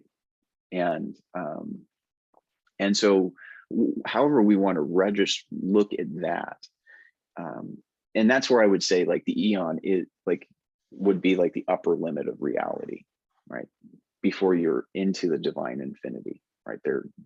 The upper limit of finite reality, there's all kinds of things that you can begin to intuit about reality if you look at reality within an Aeonian structure, right? And so that is where reality is being projected from, right? You could say that our current cosmos is the holographic projection of the eon itself, right? And that the eon is pre-containing, still finite, it's still a finite reality, but it is pre-containing and superintending the development of this cosmos that has a real beginning, a real ex nihilo beginning, and has a final destination, right? That is basically where God is all in all, right? Expressed in the world of finite things. And so I think that upper register kind of thinking, however you want to structure that, becomes kind of an important concept, right? Because I think it does enfold the beginning and the end, right? I don't think, in terms of our awareness of, let's say, pre-existence of some kind, will come is an eschatological awareness. We become aware of the fact that we have always existed in God in some way, but we don't come to that realization in time, but we come to that realization beyond time. But that gets into some of origins, metaphysics, and those kinds of things, and I find those to be helpful. But at the end of the day, like however you're going to build your understanding of even what the cosmos is, how that functions, is I think it has to be structured in a sense from that inspired reality that we get from Paul in 2 Corinthians or in 1 Corinthians 15, that God, it will be all in all, that is the destination of the cosmos itself. Now, how that works and what that looks like, that's a mystery to me. I have ways of thinking about it. I don't know if those ways are 100% correct or not, but I know that in thinking into those realities, if you're talking about a universe or a cosmos where God is all in all, I mean, the implications really begin to call into question the way that even in the Christian tradition, we want to draw a distinction between God and the world. Yeah, I have ways of thinking about it too, and I'm not entirely confident about them. I know that Hart made kind of a similar point that you made about how we do choose our own existence, but it's in this like kind of final time out of time, something like that. And I guess my issue with that is, I mean, like the good thing about it is that it's not some straightforward, nonsensical claim of self pre-existence in a linear way. But the bad thing about it, from my point of view, is it seems to feed into this idea that within, or what I would think of as the consciousness of God the Son, but like the totality, like the Logos, the Sarkos, within that, there's nothing like sequentiality at all. And to me, that can never do for understanding consciousness. For me, like space and time or higher dimensional analogs thereof, because it's ultimately just state and syntax, which is something I feel like I learned from Chris Langan. These are universal dimensions of consciousness. Insofar as it is a consciousness, it does undergo syntactic transformations. And that doesn't look like 4D, that doesn't look like linear progress along the fourth dimension of the space-time manifold, Mhm. But it does look like succession of some kind. It does look like successive change. Well, I I can't think it conceive of has. any consciousness at all without it. And it's like, well, what makes you think you can conceive of God's consciousness? Well, no, it's that distinction I made before between Yeah. conceivable in practice, conceivable in principle, knowing, claiming to know every single little detail, and claiming to have some kind of logical outline of it, so that words Yeah. mean what they mean. An unchanging consciousness, what is that? A consciousness which, undergoes nothing like successive change is not. Are we talking about a consciousness at this point, or are we talking about something which is contradiction itself, like that informational no constraint? To me, that's where I can understand like a being where God creates it and he's outside the 4D space-time and he knows that eventually this being will love existing. And it's like, and in that sense, he chose his own existence. But again, it's like, well, it's like, could we Mhm. have just described that differently? Do we have to really call that like Origenian, or whatever the adjective is, like Well, proof and of the Maximus though, and this soul? is where this would be an interesting, because I paid attention to some of, like, since you contacted me, and I kind of have checked out the some of, like, the community that you guys are involved in, just kind of tried to, like, familiarize myself with a little bit of your perspective as much as I can. And I think that like, if I'm looking just intellectually, like a lineage of my own genealogy, like Origin is going to factor really large in that. He's going to loom very large in that. But also then Maximus is really renovating a lot of what we find in Origin, right? And one of the things that really gets reordered Christologically is the nature of causality itself, right? Is that, Origin's concept is that, that the foundation of the world, like Christ, the lamb slain before the foundation of the world, is really, I would say, like, there is an Originian move there where that is the creation itself, right? And that God is creating the world from the cross. Now, there may be causal antecedents to that, right? Cosmic causal antecedents, but the actual shape and structure of creation is itself cruciform, right? And Yeah, and then notice is that this being is a drawn different into that. And so this is a different claim than the Gnostic claim of like I existed in the firmament and then I fell somehow, or yeah, like that I pre-existed myself in really any meaningful sense at all. This is a different and deeper kind of yeah, account of you're nature talking as far about as I can not make like out.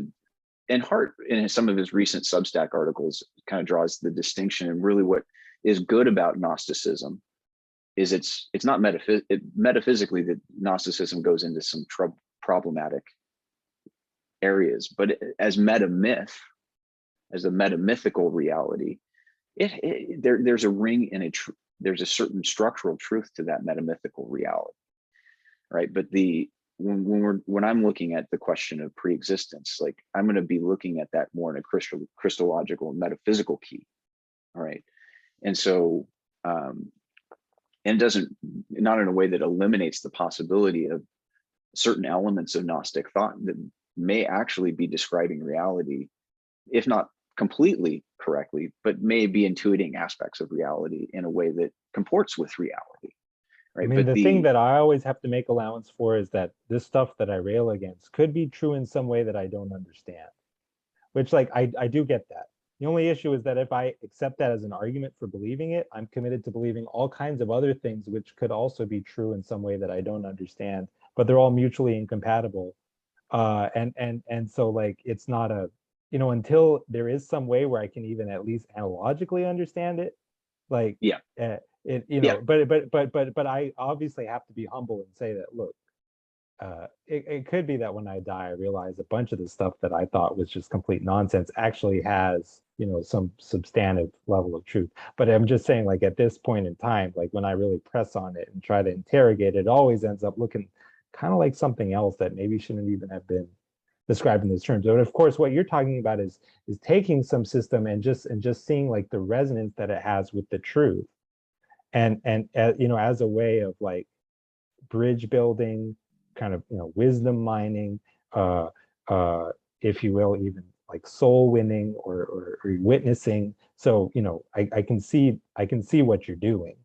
yeah. And I think it's just the gaining of and I don't think I was, I can't say like where the distinguishing, like it wasn't like a conversion experience or anything like this, but a slow awakening into the foundational reality that is Christ, right? And that gives me an unshakable confidence to explore anything. Like I can't make final conclusions about, it's like somebody will bring up like, hey, what do you think about this author? Well, if I haven't read the author, I'm not going to say like, well, this guy's full of it, because I haven't read his material. I'm not going to go off of just what somebody else has said about somebody without having some sort of familiarity myself with what those systems are. But I know that if I'm bringing Christ into that whatever I'm seeing, I'm going to be seeing from that vantage point, right? Okay, here's how I see Jesus at work in Hegelianism, or here's how I see him at work in Mahayana Buddhism, or here's how I see him at work in, Vedantic, understandings, like all And you're these kinds of supposed to things. see Christ in everything. I mean, Yeah, and so the question to me, and so that's kind of the reconciling move, is not like I think like the one thing that I'm just perennially adverse to is throwing the baby out with the bathwater. It's like, okay, like what's a value here, and to be able to affirm that as true, but also like from the vantage point that like Christ is the truth, right, to which all truths resonate.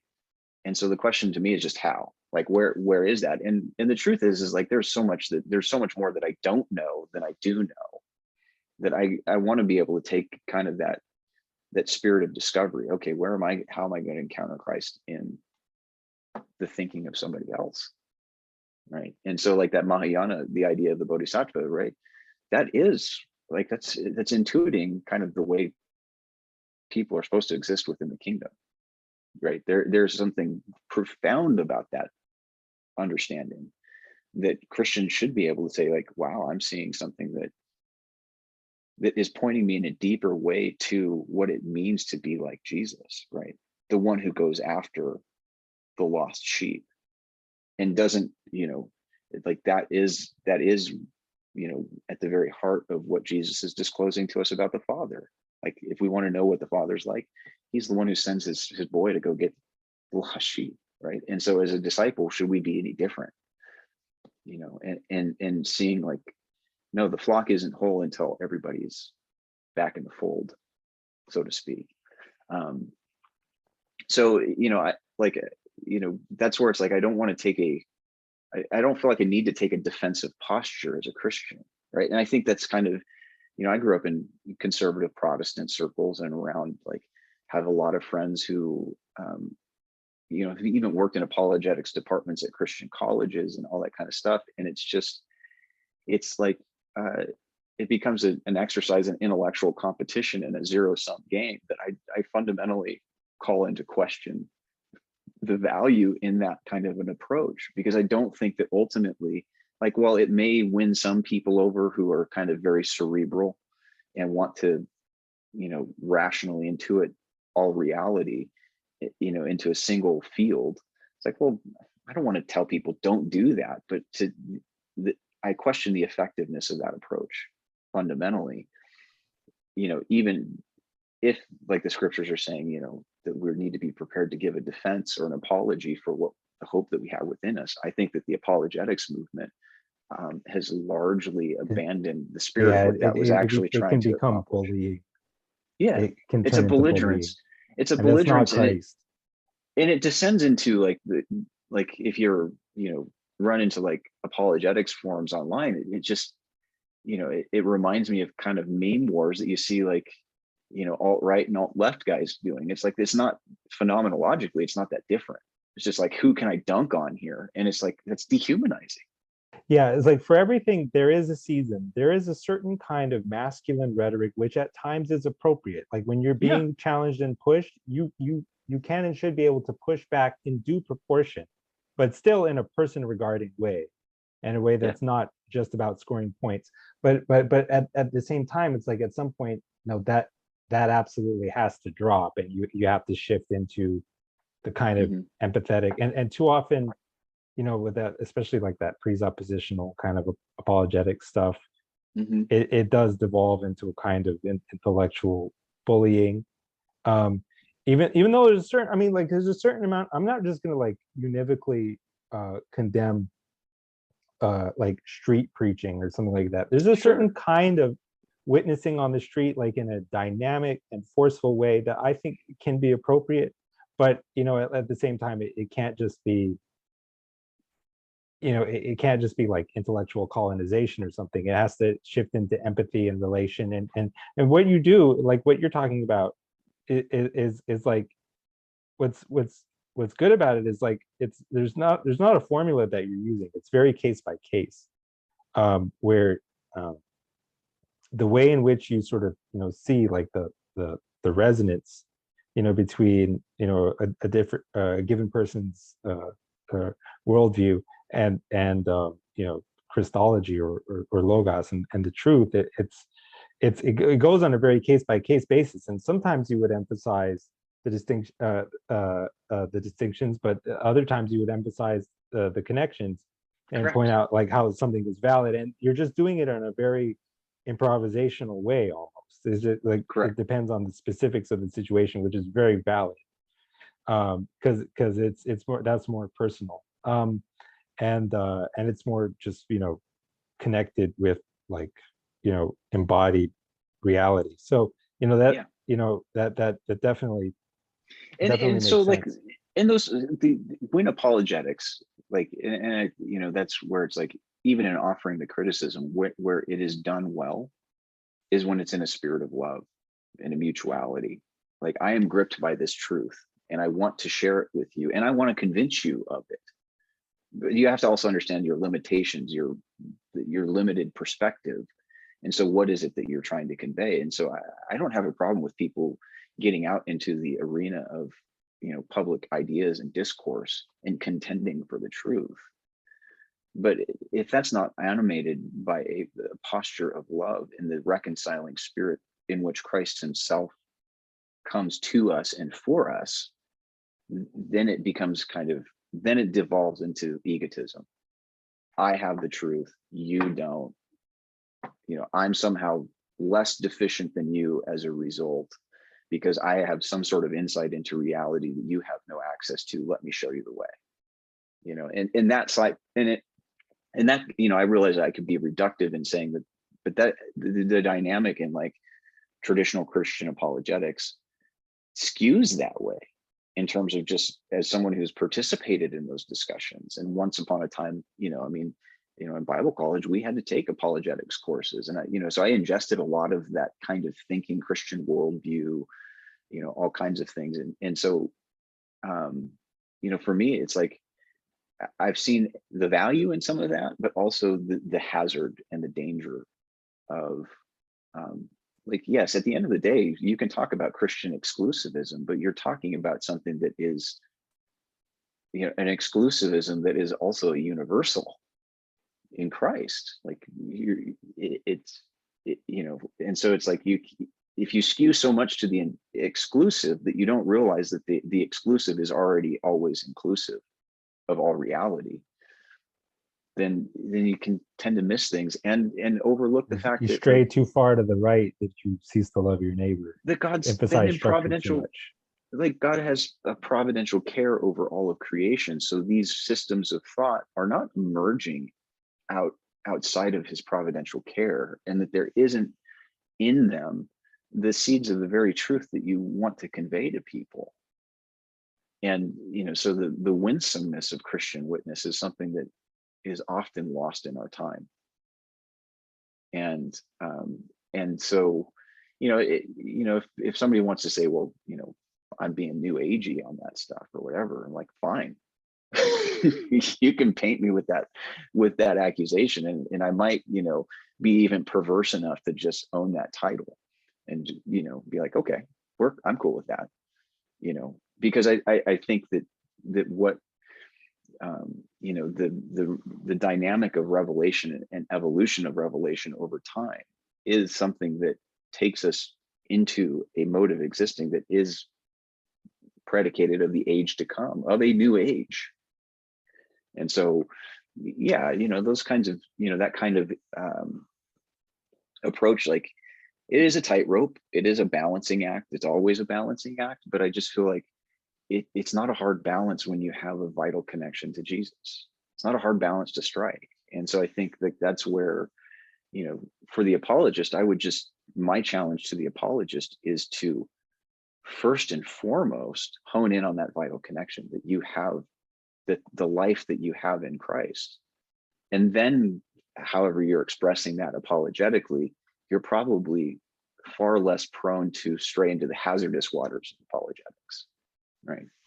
So you mentioned how you were brought up in a kind of more fundamentalist or evangelical Protestant upbringing, and obviously that's kind of not where you're at now. Although it sounds to me like you are strong on the fundamentals and the distinctives of like real Christianity. But do you want to sketch briefly like your spiritual journey, like you kind of, if there was a deconstruction and a reconstruction, or how that all went? Yeah, I don't mind at all. Thanks. That's a really kind of a cool question. It's like, how do you explain anything without trying to explain everything in that respect?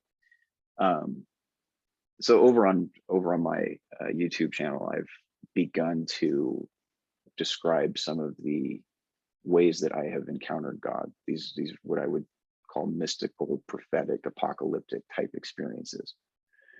And I began to have those about 6 years ago. I've had other experiences prior to that, some fairly powerful ones, but I didn't exist even in a context where I knew what to do with them. But in these, like, I encountered God in a way that,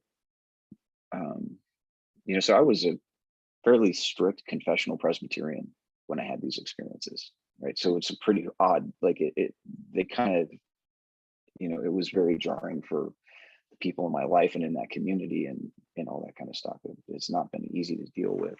So it wasn't like so much of a deconstruction, is that I was encountering God in Christ in a way that exceeded, it didn't invalidate my prior experience as a Christian, right? And it didn't invalidate everything that I believed. And I think that's the hazard of the deconstruction evangelical movement, is like, there are things worth deconstructing. I agree with that. But again, throwing the baby out with the bathwater, I feel like that's the hazard that they're running into. But so it wasn't a deconstructive experience in the sense of like, I felt like I needed to move away from an orthodox understanding of the Trinity or the incarnation or the things that we creedally have always confessed as Christians. But what that did was it opened up kind of my aperture into reality in ways that I had not contemplated before. Is one of the things that I encountered in this visionary experience was I encountered the word in everything. Like, the language that undergirds all of that is synonymous with Christ. It's identical with Christ. It's shared identity. So that they're like, he's inescapable. It's like, I'm going to encounter him wherever I go. And so, so that kind of, what it did is it wasn't so much of a deconstruction as a reframing, right? A reframing into a different way of holding my Christian convictions that doesn't eliminate the particularity of the Christian confession, but also sees that in its particularity, in its kind of brilliant uniqueness, is a universality that touches everything. And so, it kind of has suffused a kind of a more sacramental vision of reality, and kind of the sacred Sophianic vision of just how connected Christ is to all things, is kind of the being of all being. And so, the mystery of Christ, as a finite being, however you want to construe the cosmos, is cosmic in scope. And Yeah, that's right. I just like to expand on that a little bit because some people are going to think we're making some kind of pantheistic claim of equating Christ with the merely physical universe. But see, the thing is, there's an unappreciated question in theology, which is like where you understand if you were to just take the universe and define it differently as the set of everything that is real, you have to be careful in how you characterize God's relationship to that. Because you can talk about different senses of the word real, but I mean, let's define universe as the set of everything which is real in any sense at all. Now, is God that set, or is he a member of that set, or both? If you answer no to all three of those questions, then it's like you're just defined your own God out of existence. And you know, maybe you're sufficiently mystical that that's not a problem to you, but I mean, you can't hold that view and also be like this like hardcore rationalist presuppositional apologist. So like this is the sense in which we're talking about like Christ as everything. It's yeah, not just the sense of just Christ is the physical universe. And it's also not a sense of saying like you're Christ, I'm Christ, the cup is Christ, because there's levels of yeah. And so that's where the kind of the move, I think that's where Maximus is so helpful in giving us a language that upholds both the identity and the difference of both. The shared identity, like we can't have any identity outside of being, right?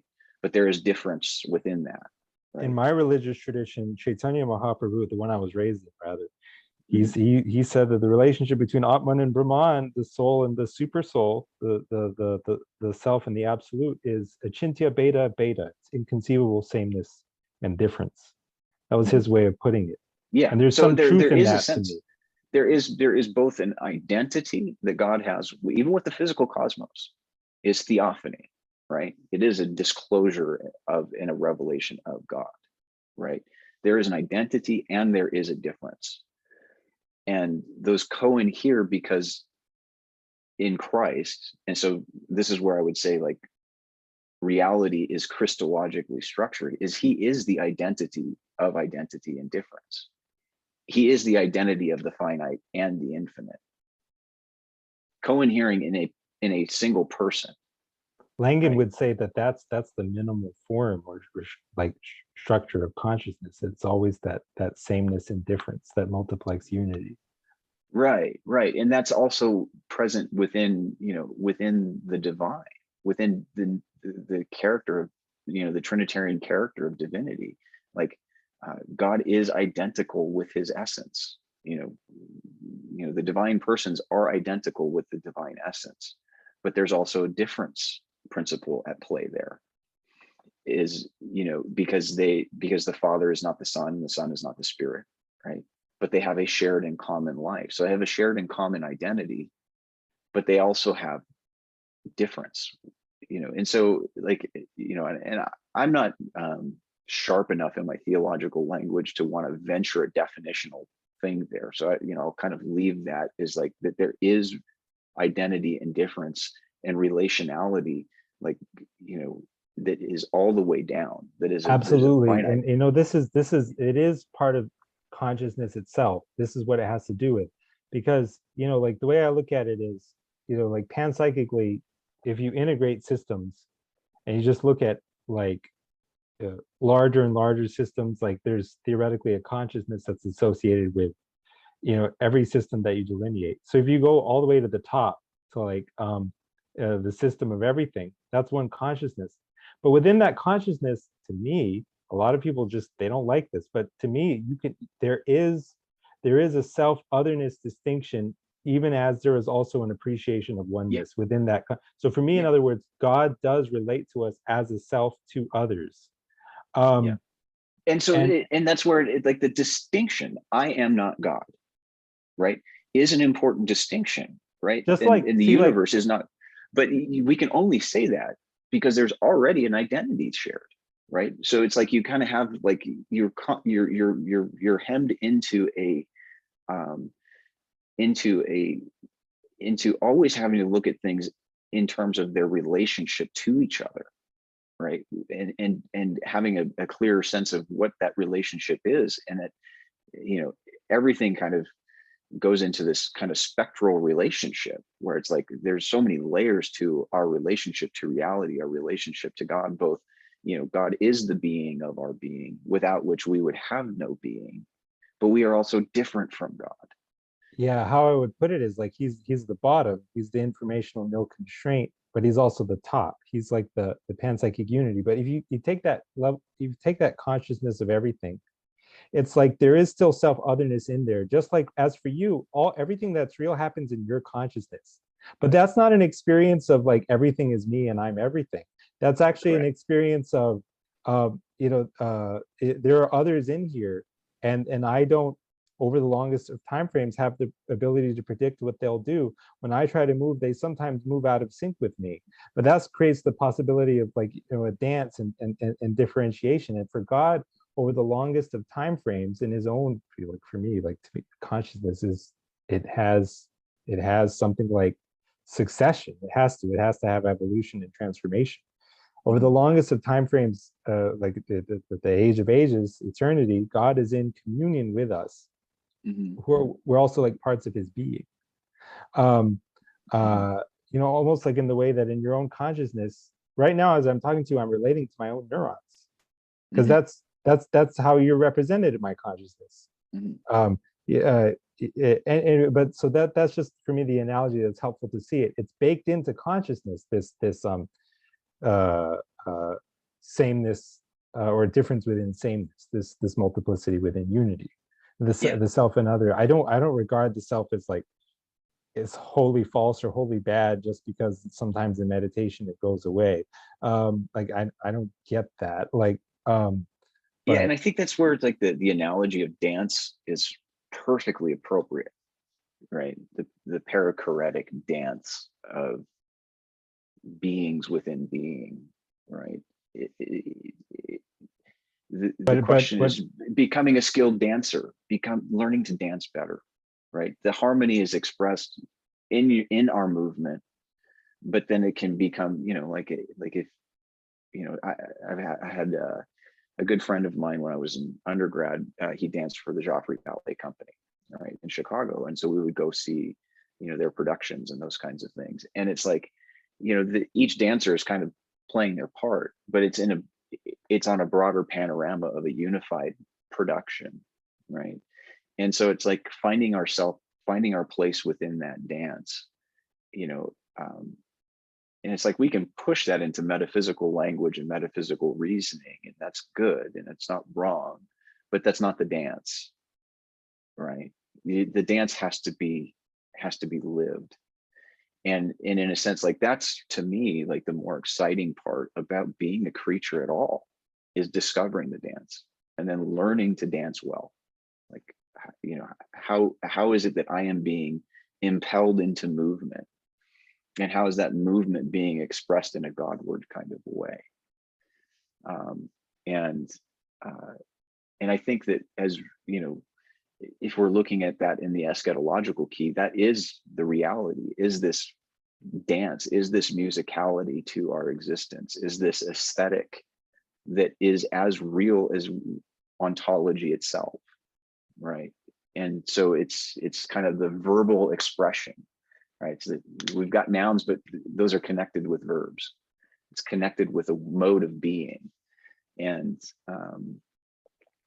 that's what it does excite me. Like that's what about the Christian story that I find worth sharing, right? And I think that our language about Christianity has become so hardened and ossified over time that we've eliminated the invitation into the divine life, which is the dance. It's like, why would you want to miss the dance?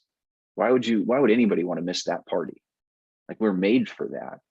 And so, you can use language to describe the dance, or you can get busy dancing, and to me, like that side of it is the more interesting side. It's like, do you want to be the commentator, the sports commentator sitting in the press booth describing the game, or do you want to be down on the field playing the game? And to me, it's like I'm more interested in playing the game. And I'm not saying you shouldn't have commentary, like that's an important part of the game too. But it's like, that can only exist because there's a game going on, you know. Yeah, that's excellent. You're easily one of the most articulate guests, or just conversation partners I've ever had on this topic. You're doing a really phenomenal job Oh, thank you. of articulating these things at a high level and seeing the big picture and also verbalizing it, which is extremely difficult to do. Um, uh, yeah, and so it sounds to me as if your kind of spiritual story, it wasn't so much driven by, like, I don't know, like atheistic doubts, and it's like, oh well, gee, the earth wasn't created in 6,000 years, therefore the Bible is false, and I guess God doesn't exist. It sounds like you had spiritual experiences that just kind of seem to widen the definition of God, not beyond what was presented in the Bible, but what was present in the kind of theological understandings of the community that you were in. So it sounds Yeah. kind of like a mystical Yeah, it was an impetus. unfolding of something that was already there in seed form. It's like you can look at an acorn and draw conclusions about what that is and think that you have everything in the acorn.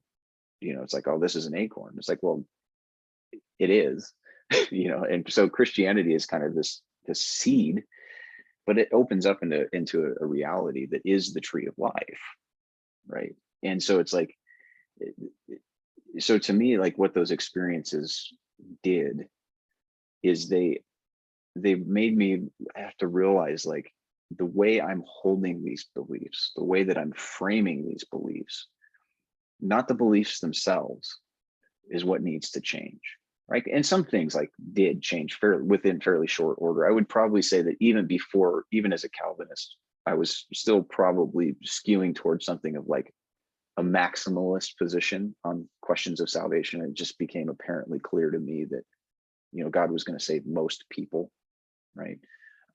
But within just a few months of that experience, like it became kind of this touchstone of like, there was no way for me to describe the God that I was encountering outside of the universalist story, right? And it didn't mean that I jettisoned the language for judgment. Like that's clearly a part of the Christian witness. Like there is judgment coming. But what I realized is that like some of the ways I was holding these truths were actually making a cartoon out of them, right? And so I think like the question of universalism is more of a psychological category of, how that gets embedded in our minds, is that we need to have a sense that the sacred has to be protected. And so we'll do things that, can you hear me? Okay. Yes, I can. Okay. I'm going to have to probably take my headphones out because I'm running out of battery on them pretty soon. So if that happens, I'll just switch to regular audio. But like it makes a cartoon out of the reality of what judgment is, right? But it's been the only way we could protect this beautiful, precious story of God's self-disclosure in Christ. It's so good that if you don't believe it, you're going to hell forever, right? That became our move. And it's like, well, you've entered into a language for judgment that diminishes what it actually is, right? It doesn't, like I tend to track pretty closely with like George MacDonald's universalism, is probably one of the finer minds that's grappled with the question. You look at his writings, it's impossible to leave with the impression that, judgment is something that we can write off as something not at play in the world here. I'm going to switch you on my audio here for just a second. Can you hear me okay? George, yes, I can. Here, just give me a quick moment here. I'll just elaborate quickly on what you said. One of the useful distinctions that George MacDonald offered was how, I'm sorry, can you hear me? Yep, now we're good. Okay, and he formulated it as a lot of Christians are trying to escape the punishment for sin, but the emphasis should really be on escaping sin. The punishment for sin is corrective. Sin is what is spiritual death. Yeah, and that's what Jesus is saving us from. right? And that is the hell that we exist in. Like, we already exist in hell in a very real way. If you know, however you want to construe hell, hell is the experience and the alienation that comes from sin.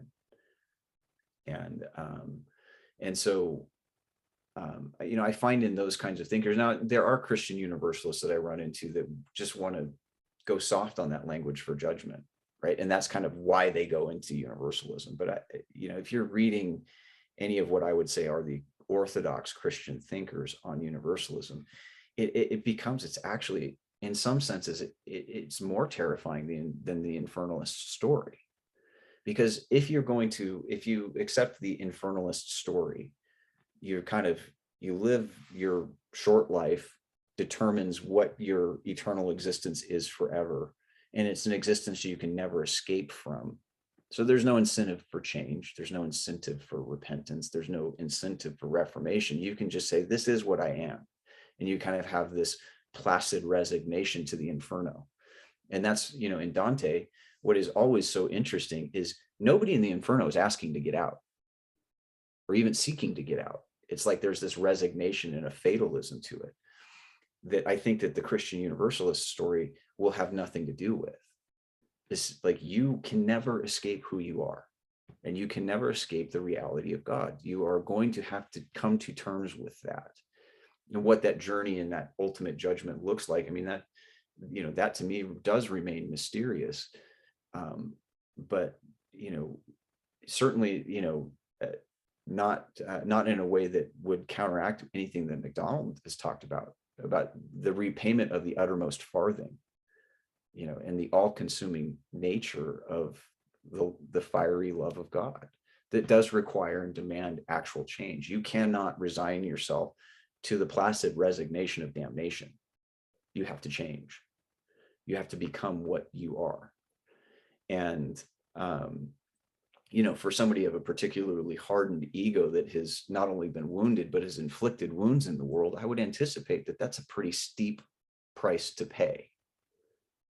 And so to me, like those questions of universalism become bound into a question of who is God. Because I think, like, and I talked with Nate about this, I don't know how there's not a splitting of ways in the Christian community over this question, because it does really, what we were talking about are very different visions of who God is. And, you know, so that does become an orthodoxy type of a question. And you know, so I think that, like, David Bentley Hart is right in his rhetoric, you know, that he gets often criticized for, is he's just pointing out the contradiction that is inherent between these competing stories, and which one, you know, which is the better story, which one is more befitting of the God that we claim to worship. I do fear that schism might, you know, develop from that. And I guess what I would say is, because, you know, from my point of view, you know, like I certainly have no doubt that Calvinists are Christians. Jonathan Edwards is one of my favorite theologians. And he also had a maximal, surprisingly, but he actually had a maximalist idea of salvation too. But, you know, the thing is, it's like sometimes the spirituality of Calvinism or the theology can become so deformed that they do deny that God is love. Like when it says in 1 John that God is love, they'll just interpret that as saying, well, he's experienced by the elect as love, but he's not essentially love. But see, the thing is, for a lot of people, even if you can argue there's a contradiction there, for a lot of Calvinists, God is still love. And, you know, that's why, you know, I would definitely say they're Christian. Now, if they happen to believe that God is not actually love, truly he isn't, and he just unconditionally elects some to perdition to display his glory, and he delights in that, and his primary motivation is not love but his own glory, then yes, arguably it's like that's not Christianity anymore. Yeah, so but most, yeah, it's what I would say is, like, you know, and within Calvinism, like, I'm still very amenable to and influenced, especially by, like, Barth and T.F. Torrance. I think that they begin to grapple with the problems internal to Calvinism within a Calvinistic framework. And McDonald's is operating, at least Nate says McDonald's is operating largely from a Calvinist framework. yeah, I mean, I wouldn't say like, I think he has probably a fairly clean break with at least elements within Calvinism, but his understanding is still largely a Calvinistic understanding, and really the best of that understanding, right? But Calvinists traditionally, now that's not always the case. Now you have kind of there is some debate about Trinitarian theology within Calvinism. There is debate about the relationship between the Father and the Son, and that's to me, it's like, I think that it's moving that way, where some Calvinists are moving away from kind of the classical theism that was Orthodox Calvinism, because you can't maintain the Calvinist system and maintain these Orthodox commitments, these Orthodox and classical theistic commitments. And so, God then becomes kind of this theistic personalism that, that we don't need to ascribe things like impassibility or simplicity to God, because if you do ascribe that to God, which I think is right, I mean, I think that can be construed a lot of different ways, but if you do ascribe that to God, then your language about God, the one thing that you want to avoid at all costs is equivocation, right? Or division between justice and mercy, for example. Yeah, like so God has two competing values that he has to simultaneously affirm. Like, it's not like McDonald's coding of that or implementation of that. God's justice is much cleaner. Like, it's like God's justice is his mercy and vice versa. Yeah, and so in a sense, he's retrieving like the very best within Calvinism, but in a way that kind of renovates the entire system, right? And so, but there's not really, in my experience in the Reformed and Presbyterian world, and I was a member of a Presbyterian church for about a decade, there isn't really a place for that kind of Reformed expression of the faith. Like, there's a rigidity to contemporary Calvinism, at least in conservative circles, that just, like, if you begin to think in those categories, you're automatically going to be questioned of whether or not you're even a Christian, and at that point, then it's like, well, where can you have fellowship at that point if somebody doesn't even recognize your baptismal identity, and so to me, like, a lot of them would say of us that we're not Christian. Not, well, I guess probably because we don't affirm penal substitutionary atonement or something like that. But you're right that there is a wide gulf, sadly, but there is a wide gulf that between some kind of more new agey, and I'll just accept the label too at the same time that I'm just like attacking all kinds of new age ideas on on my left, but yeah, there is unfortunately a gulf between like us kind of more new agey, more kind of religiously inclusivist, or whatever word you want to use, universalist. Like, that just seems to be our universal weakness. We all kind of succumb to that. Well, whenever you believe God is love and you think seriously about it, it gets harder and harder, because the devil is in the details, and you really just try to think through how he's love, and finite sin is punished infinitely, or that people can, without illusion, continually choose their own torment and not choose God, who was like the best thing possible for them. And again, it's all without illusion. It's like it doesn't make sense. Right. But yeah, for better, I mean, for worse, like, I'm not going to say it's for better. There is like this widening gulf between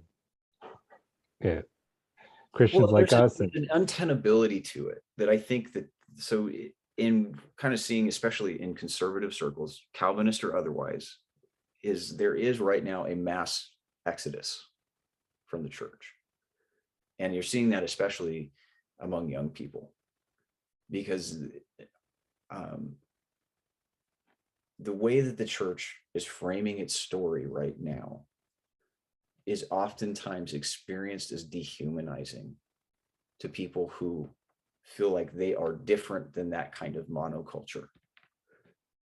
And I don't think that is even the intentions of the people that are within those traditions. So I don't want to, ascribe bad faith to it, but it's just how that ends up playing itself out is actually crippling the spiritual life and witness of the church, and is actually betraying orthodoxy, right? So we can talk about, love and oneness and unity and all that kind of stuff in the abstract, and you can end up going in some weird wonky places with that. But we as a Christian community don't have to do that, because our vision of the truth is an incarnational vision. If we get confused about what's true, we look to Jesus. Like, okay, am I saying something that would be ultimately out of character with God as he's revealed himself in Christ? And so that becomes, to me, kind of the master key, that unlocks every door, is an incarnational one. And that I don't have to, I don't have to be nearly as oppositional as oftentimes we are within the Christian community. Yeah, there's just a But Jordan if your vision Peterson of thing it, going on. if you have that parochial vision that, is the zero-sum game kind of version of Christianity, then you've already necessarily committed yourself to a mode of being in the world that is radically different than the universalist mode of being, and a very different vision of who God is, right? Because if there are winners and losers at the end of the game, then that's a very different vision of creation, which is a reflection of the moral character of the creator. And so, especially in Calvinism. yeah, so that's where Calvinism hazards now. But Barth and Torrance make, in their kind of their rejection of limited atonement and their recasting of election in this Christological key, are beginning to recover something in Calvinism that allows it to be itself in a way that doesn't end up ascribing to God what cannot be possible for God to be, right? And I think that my critique of Barthians would be that I don't think that you need to necessarily let go of classical theism, but but I think that that is a good route to go. But for me, it's like I'm not finding anything in Barth that I'm not going to get better from somebody else. So like my kind of leading theological lights at this point are Maximus and Bulgakov. Those they just seem to be, to me, describing the story in a way that seems to make a lot more sense to me, but also not necessarily adversarial to very real features in Calvinistic thought.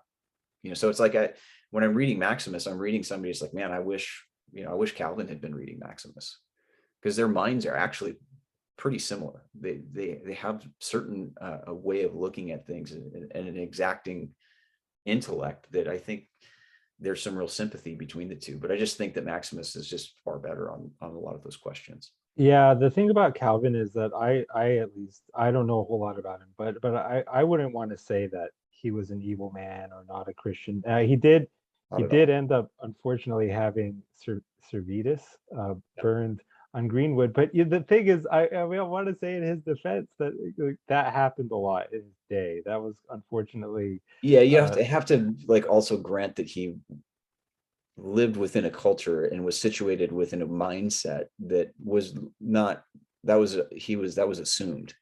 This is what you do with a heretic. And the thing of it also is that with Augustine, the stakes of heresy are really high, because since Augustine, rather, if you're wrong on that, you're going to go to hell forever. So you gotta. But the thing about Calvin also is that I don't think his conception of God was absolutely irredeemable, because he contradicts himself, as far as I can see, on the question of whether God is the author of evil. And so sometimes he's willing to go there. It's like when he's really Old Testament, it's like, I, the Lord, I do good and I do evil. And then other times he doesn't go there, and he just leaves it as a mystery of how it is that God can be absolutely sovereign and be the one who purposed all evildoers to their evil, and yet also not the one who did the evil. It's just but no, I think Calvin was a sincere, I think he was a sincere Christian and a godly man. of God. I think that's where I'm not going to say otherwise. Yeah, and I just think that like that's where we don't honor the saints of the past by honoring their errors. Like they're not flattered by our adherence to their system. They're in the presence of the Lord where they have a full vision and a range of vision of the truth that was not available to them in their life, you know. And That's so even beautifully put. with Augustine, it's like there is so much good in Augustine. Like, I mean, I reading the Confessions is just, you know, it's a profound experience. Like I'm like, it's staggering what his vision of God is, you know, but that doesn't, But and you know what? Here's the thing. On the other side of the fence, are they going to say that Origen or Gregory of Nyssa were also true Christians? A lot of them are just going to be like, no, like those yeah. guys, they're in hell. Like, so the thing is, we might sound uncharitable. Like I could barely get the words out of my mouth that Calvin was a godly man and a sincere Christian. But like on the other side, you know, but then again, of course, it's not because they're at fault that I'm somehow Well, excused. you You know, know I what I mean, mean? Like I Calvin and Augustine just, you know, when they, you know, had to spend a little bit of time in purgatory back in Theology 101, and it was just Origen and Gregory of Nyssa teaching them how to correct their errors, and is helping them, kind of catch up on what they missed here, So I don't think that even, in the universalist vision, it's like even the errors and the things that have come out of the Christian story that I would say are just, it's not tensions, it's outright contradictions in the Christian story. I have no sense of loyalty to those contradictions, because I don't think that the spirit of, what the things that were animating Calvin's concerns in his own time, or for Augustine, like those intuitions weren't entirely wrong. And they were also men who were products of their time and the ideas that were available to them. And there's very few Christian minds that I would say in our history that we can come down and say like, oh, this is really an enlightened mind, and a lot of times they're not our theologians, they're our poets, so like John Donne and T.S. Eliot, and who didn't live a particularly saintly life, but the vision of God that he attains to, like in his 4 quartets, I think is one of the most beautiful things that we've seen. Or like a MacDonald, like very much an enlightened, kind of a Christian bodhisattva, like this is that becomes, they become kind of the corrective to the parts of our story. It's not like, hey, you got to be anti-Calvinist. I'm not anti-Calvinist. There's so much I love in that way of thinking, but there are things where I just like that. If you can't call a poison pill for what it is, which is a poison pill, then you've lost your ability to make even valid rational distinctions when we're talking about God. And across the aisle, there's a lot of Calvinists who would say the same thing about at least you, maybe even me, that we're still in the fold, if only barely, but they have to identify, they have to call a spade a spade. They have to identify as poison what they consider to be poison in our theologies. Sure, and I'm totally fine with that contention, and to be able to say like there exists a certain kind of opposition there. I'm fine with that. That's right. And it's the opposition that has to exist when, if you stray too far to the right, you cease to love neighbor, and you stray too far left, you cease to love God. It's Pharisees and Sadducees. The Pharisees create burdens that they don't themselves bear. The Sadducees deny the resurrection. Both are problems. And it's because it's very much a Peterson thing that's happening, and like tends to happen in those kind of Presbyterian churches where they're so big on structure and boundaries that they become all about circumscribing the tribe to which we belong, which is defined negatively against all the people who don't belong. And because they're really in love with those inclusion and exclusion criteria, they spend a lot of time drawing that circle ever more tightly. And ultimately that is well, we would say that's problematic, because that's not really, from our standpoint, the spirit of Christ. It's not. And it's in the, if it was possible to keep it at the realm of friendly disagreement and rational discourse, that would be wonderful.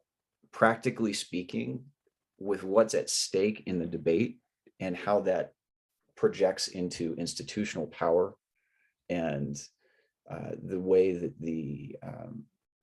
at the individual level, I'm assuming that individuals are oftentimes, even if I think they're mistaken or they think I'm mistaken, I'm going to assume good faith, right? I don't make the same assumption about institutions that I do about individuals, because they have their own inertia in life of their own. And where these doctrines surrounding like the eternality of hell, they become a power play.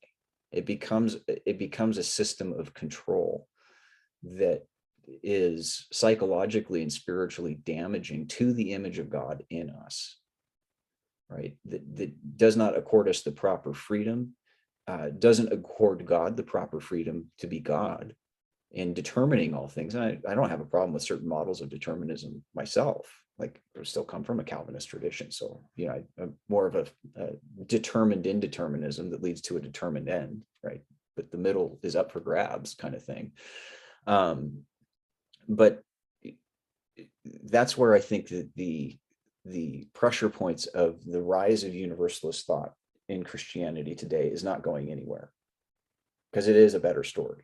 It is a more appealing story for a broad section of just sensitive minded people that really are seeing like, hey, I don't know if I can believe in a story that entails these kinds of costs. And so, that's where I think that the kind of the heightening of those contradictions and the sharpening of that, while the process itself will be messy, the end result will be a final bringing together of those things. But it's going to have to be a drawing of a distinction of, no, like when we're talking about this question of Christian universalism, we're also asking a more fundamental question about who is this God that we worship, and who is this God who has disclosed himself in Jesus. And to the degree that, for the universalist that's a convinced universalist, to the degree that you're not affirming a universal model of salvation and a final reconciliation of all things, like, you've rejected the Christian story. And there's no way to soften that from that blow. That's the clear implication of that kind of thinking. And so I think that, a lot of times what universalists are kind of contending for is that, no, this is an orthodox option. And I'm not against that kind of thinking, but it's a much deeper question than that. And I think we have to it behooves us, even with our opponents, to be honest with ourselves in the implications of what we're talking about, so that we're not misrepresenting like, oh, this is an option. This is kind of, this post-liberal, post-truth option that you can kind of hold to among several other range of acceptable options. It's like, no, the Christian universalist story is a totalizing narrative. I mean, it's crazy to me how I'm the one who's dwelt on this topic, arguably ad nauseum. But you're articulating much better than I ever have, or maybe ever could, why I'm so preoccupied with this question, because of the degree to which it does speak to God's heart. Yeah. And to, like all the commitments that, we should have, morally speaking. And yeah, that, I mean, you're putting it very, very well.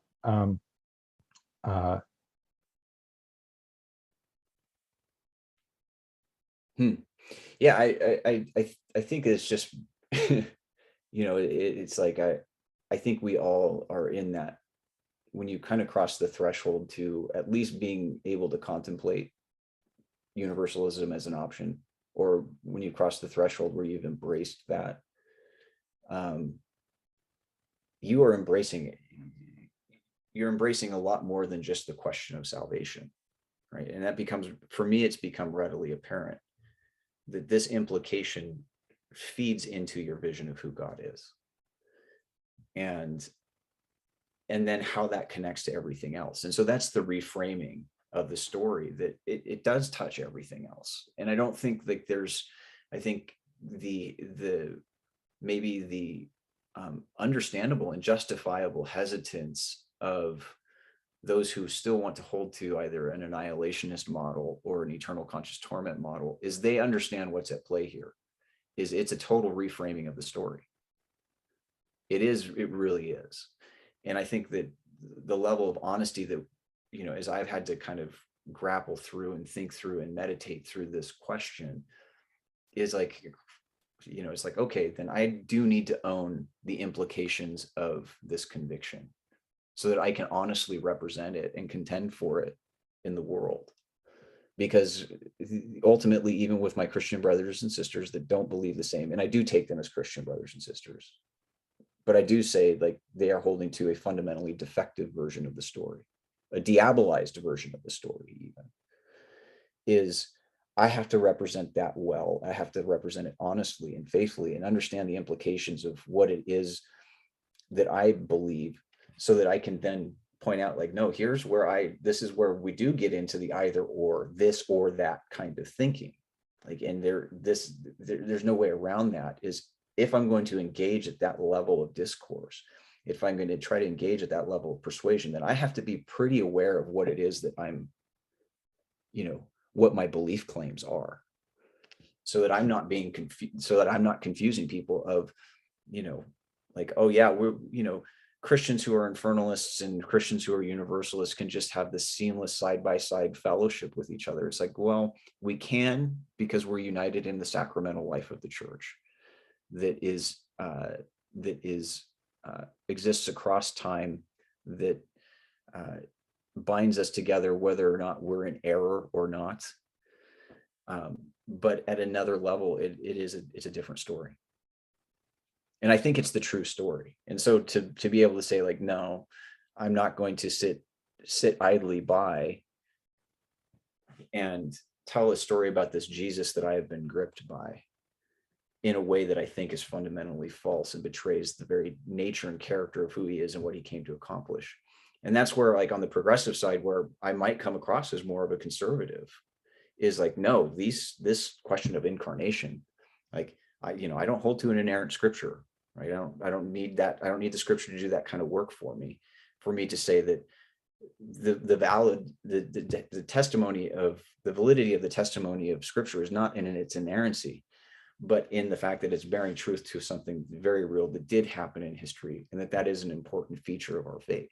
And so I am still creedally a Christian, and because I'm creedally a Christian, it's like the vantage from which I'm going to contend for that within the universalist story is that, this is a feature not only of like some lofty spiritual ideal, but this is like the fundamentals of the incarnation itself.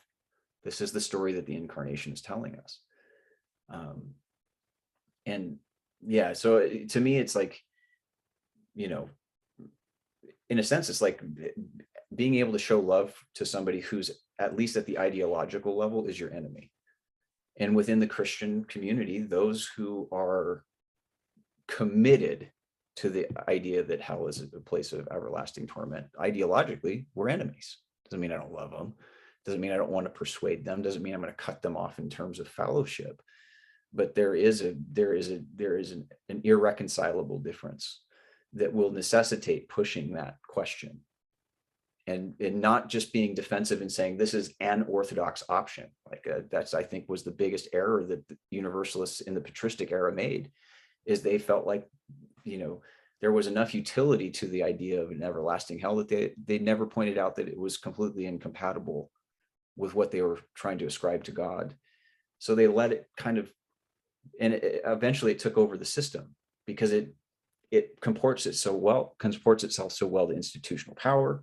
It becomes this impetus of control, and it's like not any one person's fault. It's not like somebody cooked up, hey, I'm going to create a system of thinking that is utterly diabolical in its, in its implications. I don't think that happened. But yeah, I think that the task for the Christian universalist today is a belligerent task. There is a belligerence to it. There is a militancy to it that if we believe that this is true, then we need to own it. And we need to be able to learn how to articulate it well in a spirit of love, but in a sense, like this is a foundational element of God's self-revelation in Christ, That if we are ignoring that, we imperil that whole vision. So, yeah.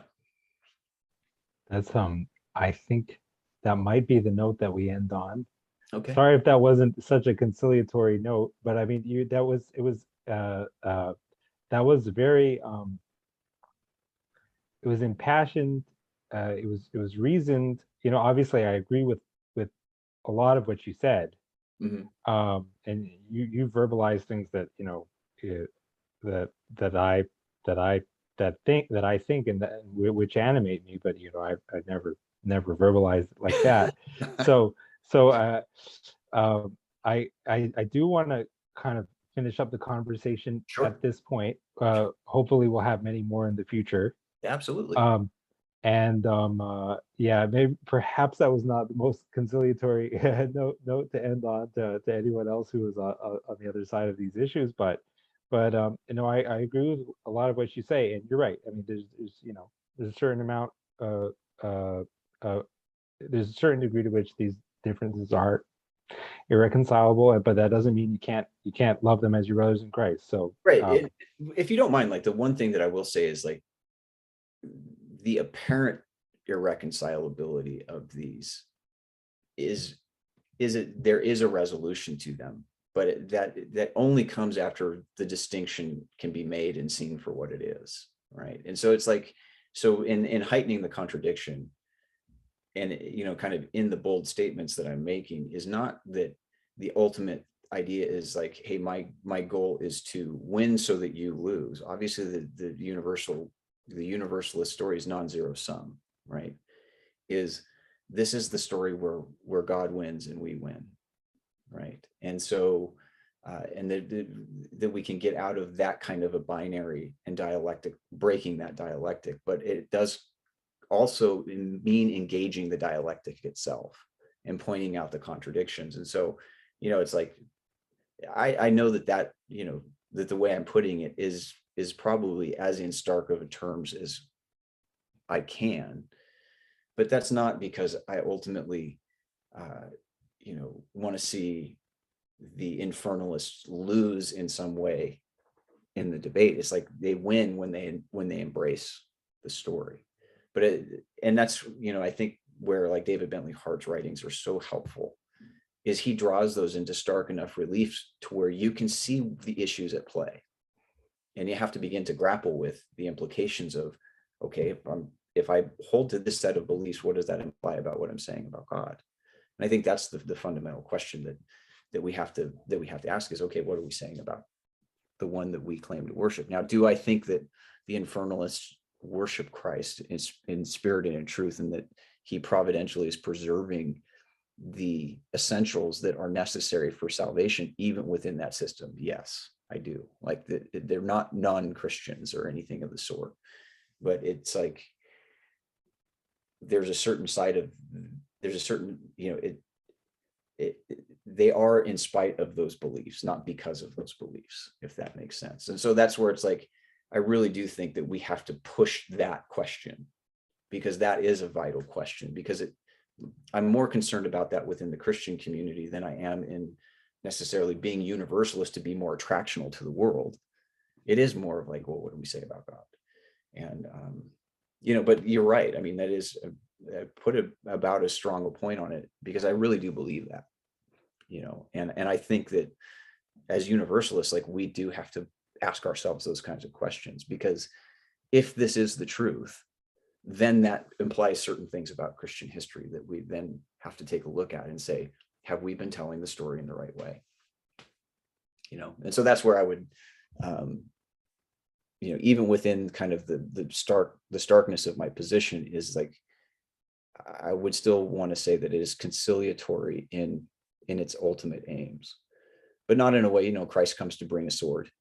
He brings division before he brings unity. He draws distinctions before he brings the whole thing together.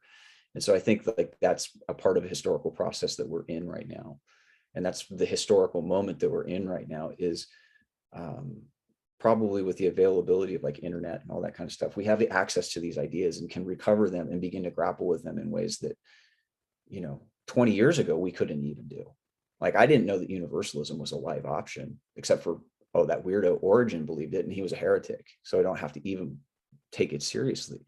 But now that that's beginning to shift, into the popular discourse, it's like, no, these are things that we like really do have to grapple with, if that makes sense.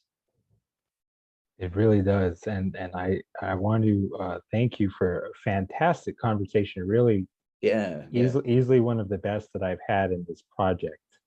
And I hope that we can speak again sometime. Yeah, and I really want you to meet my friend Luke and have I know. I actually with him too. I got his contact info from Nate, and I would love to talk with that guy. So Luke, if you're listening, we got to talk at some point, buddy. And thank you so much again. And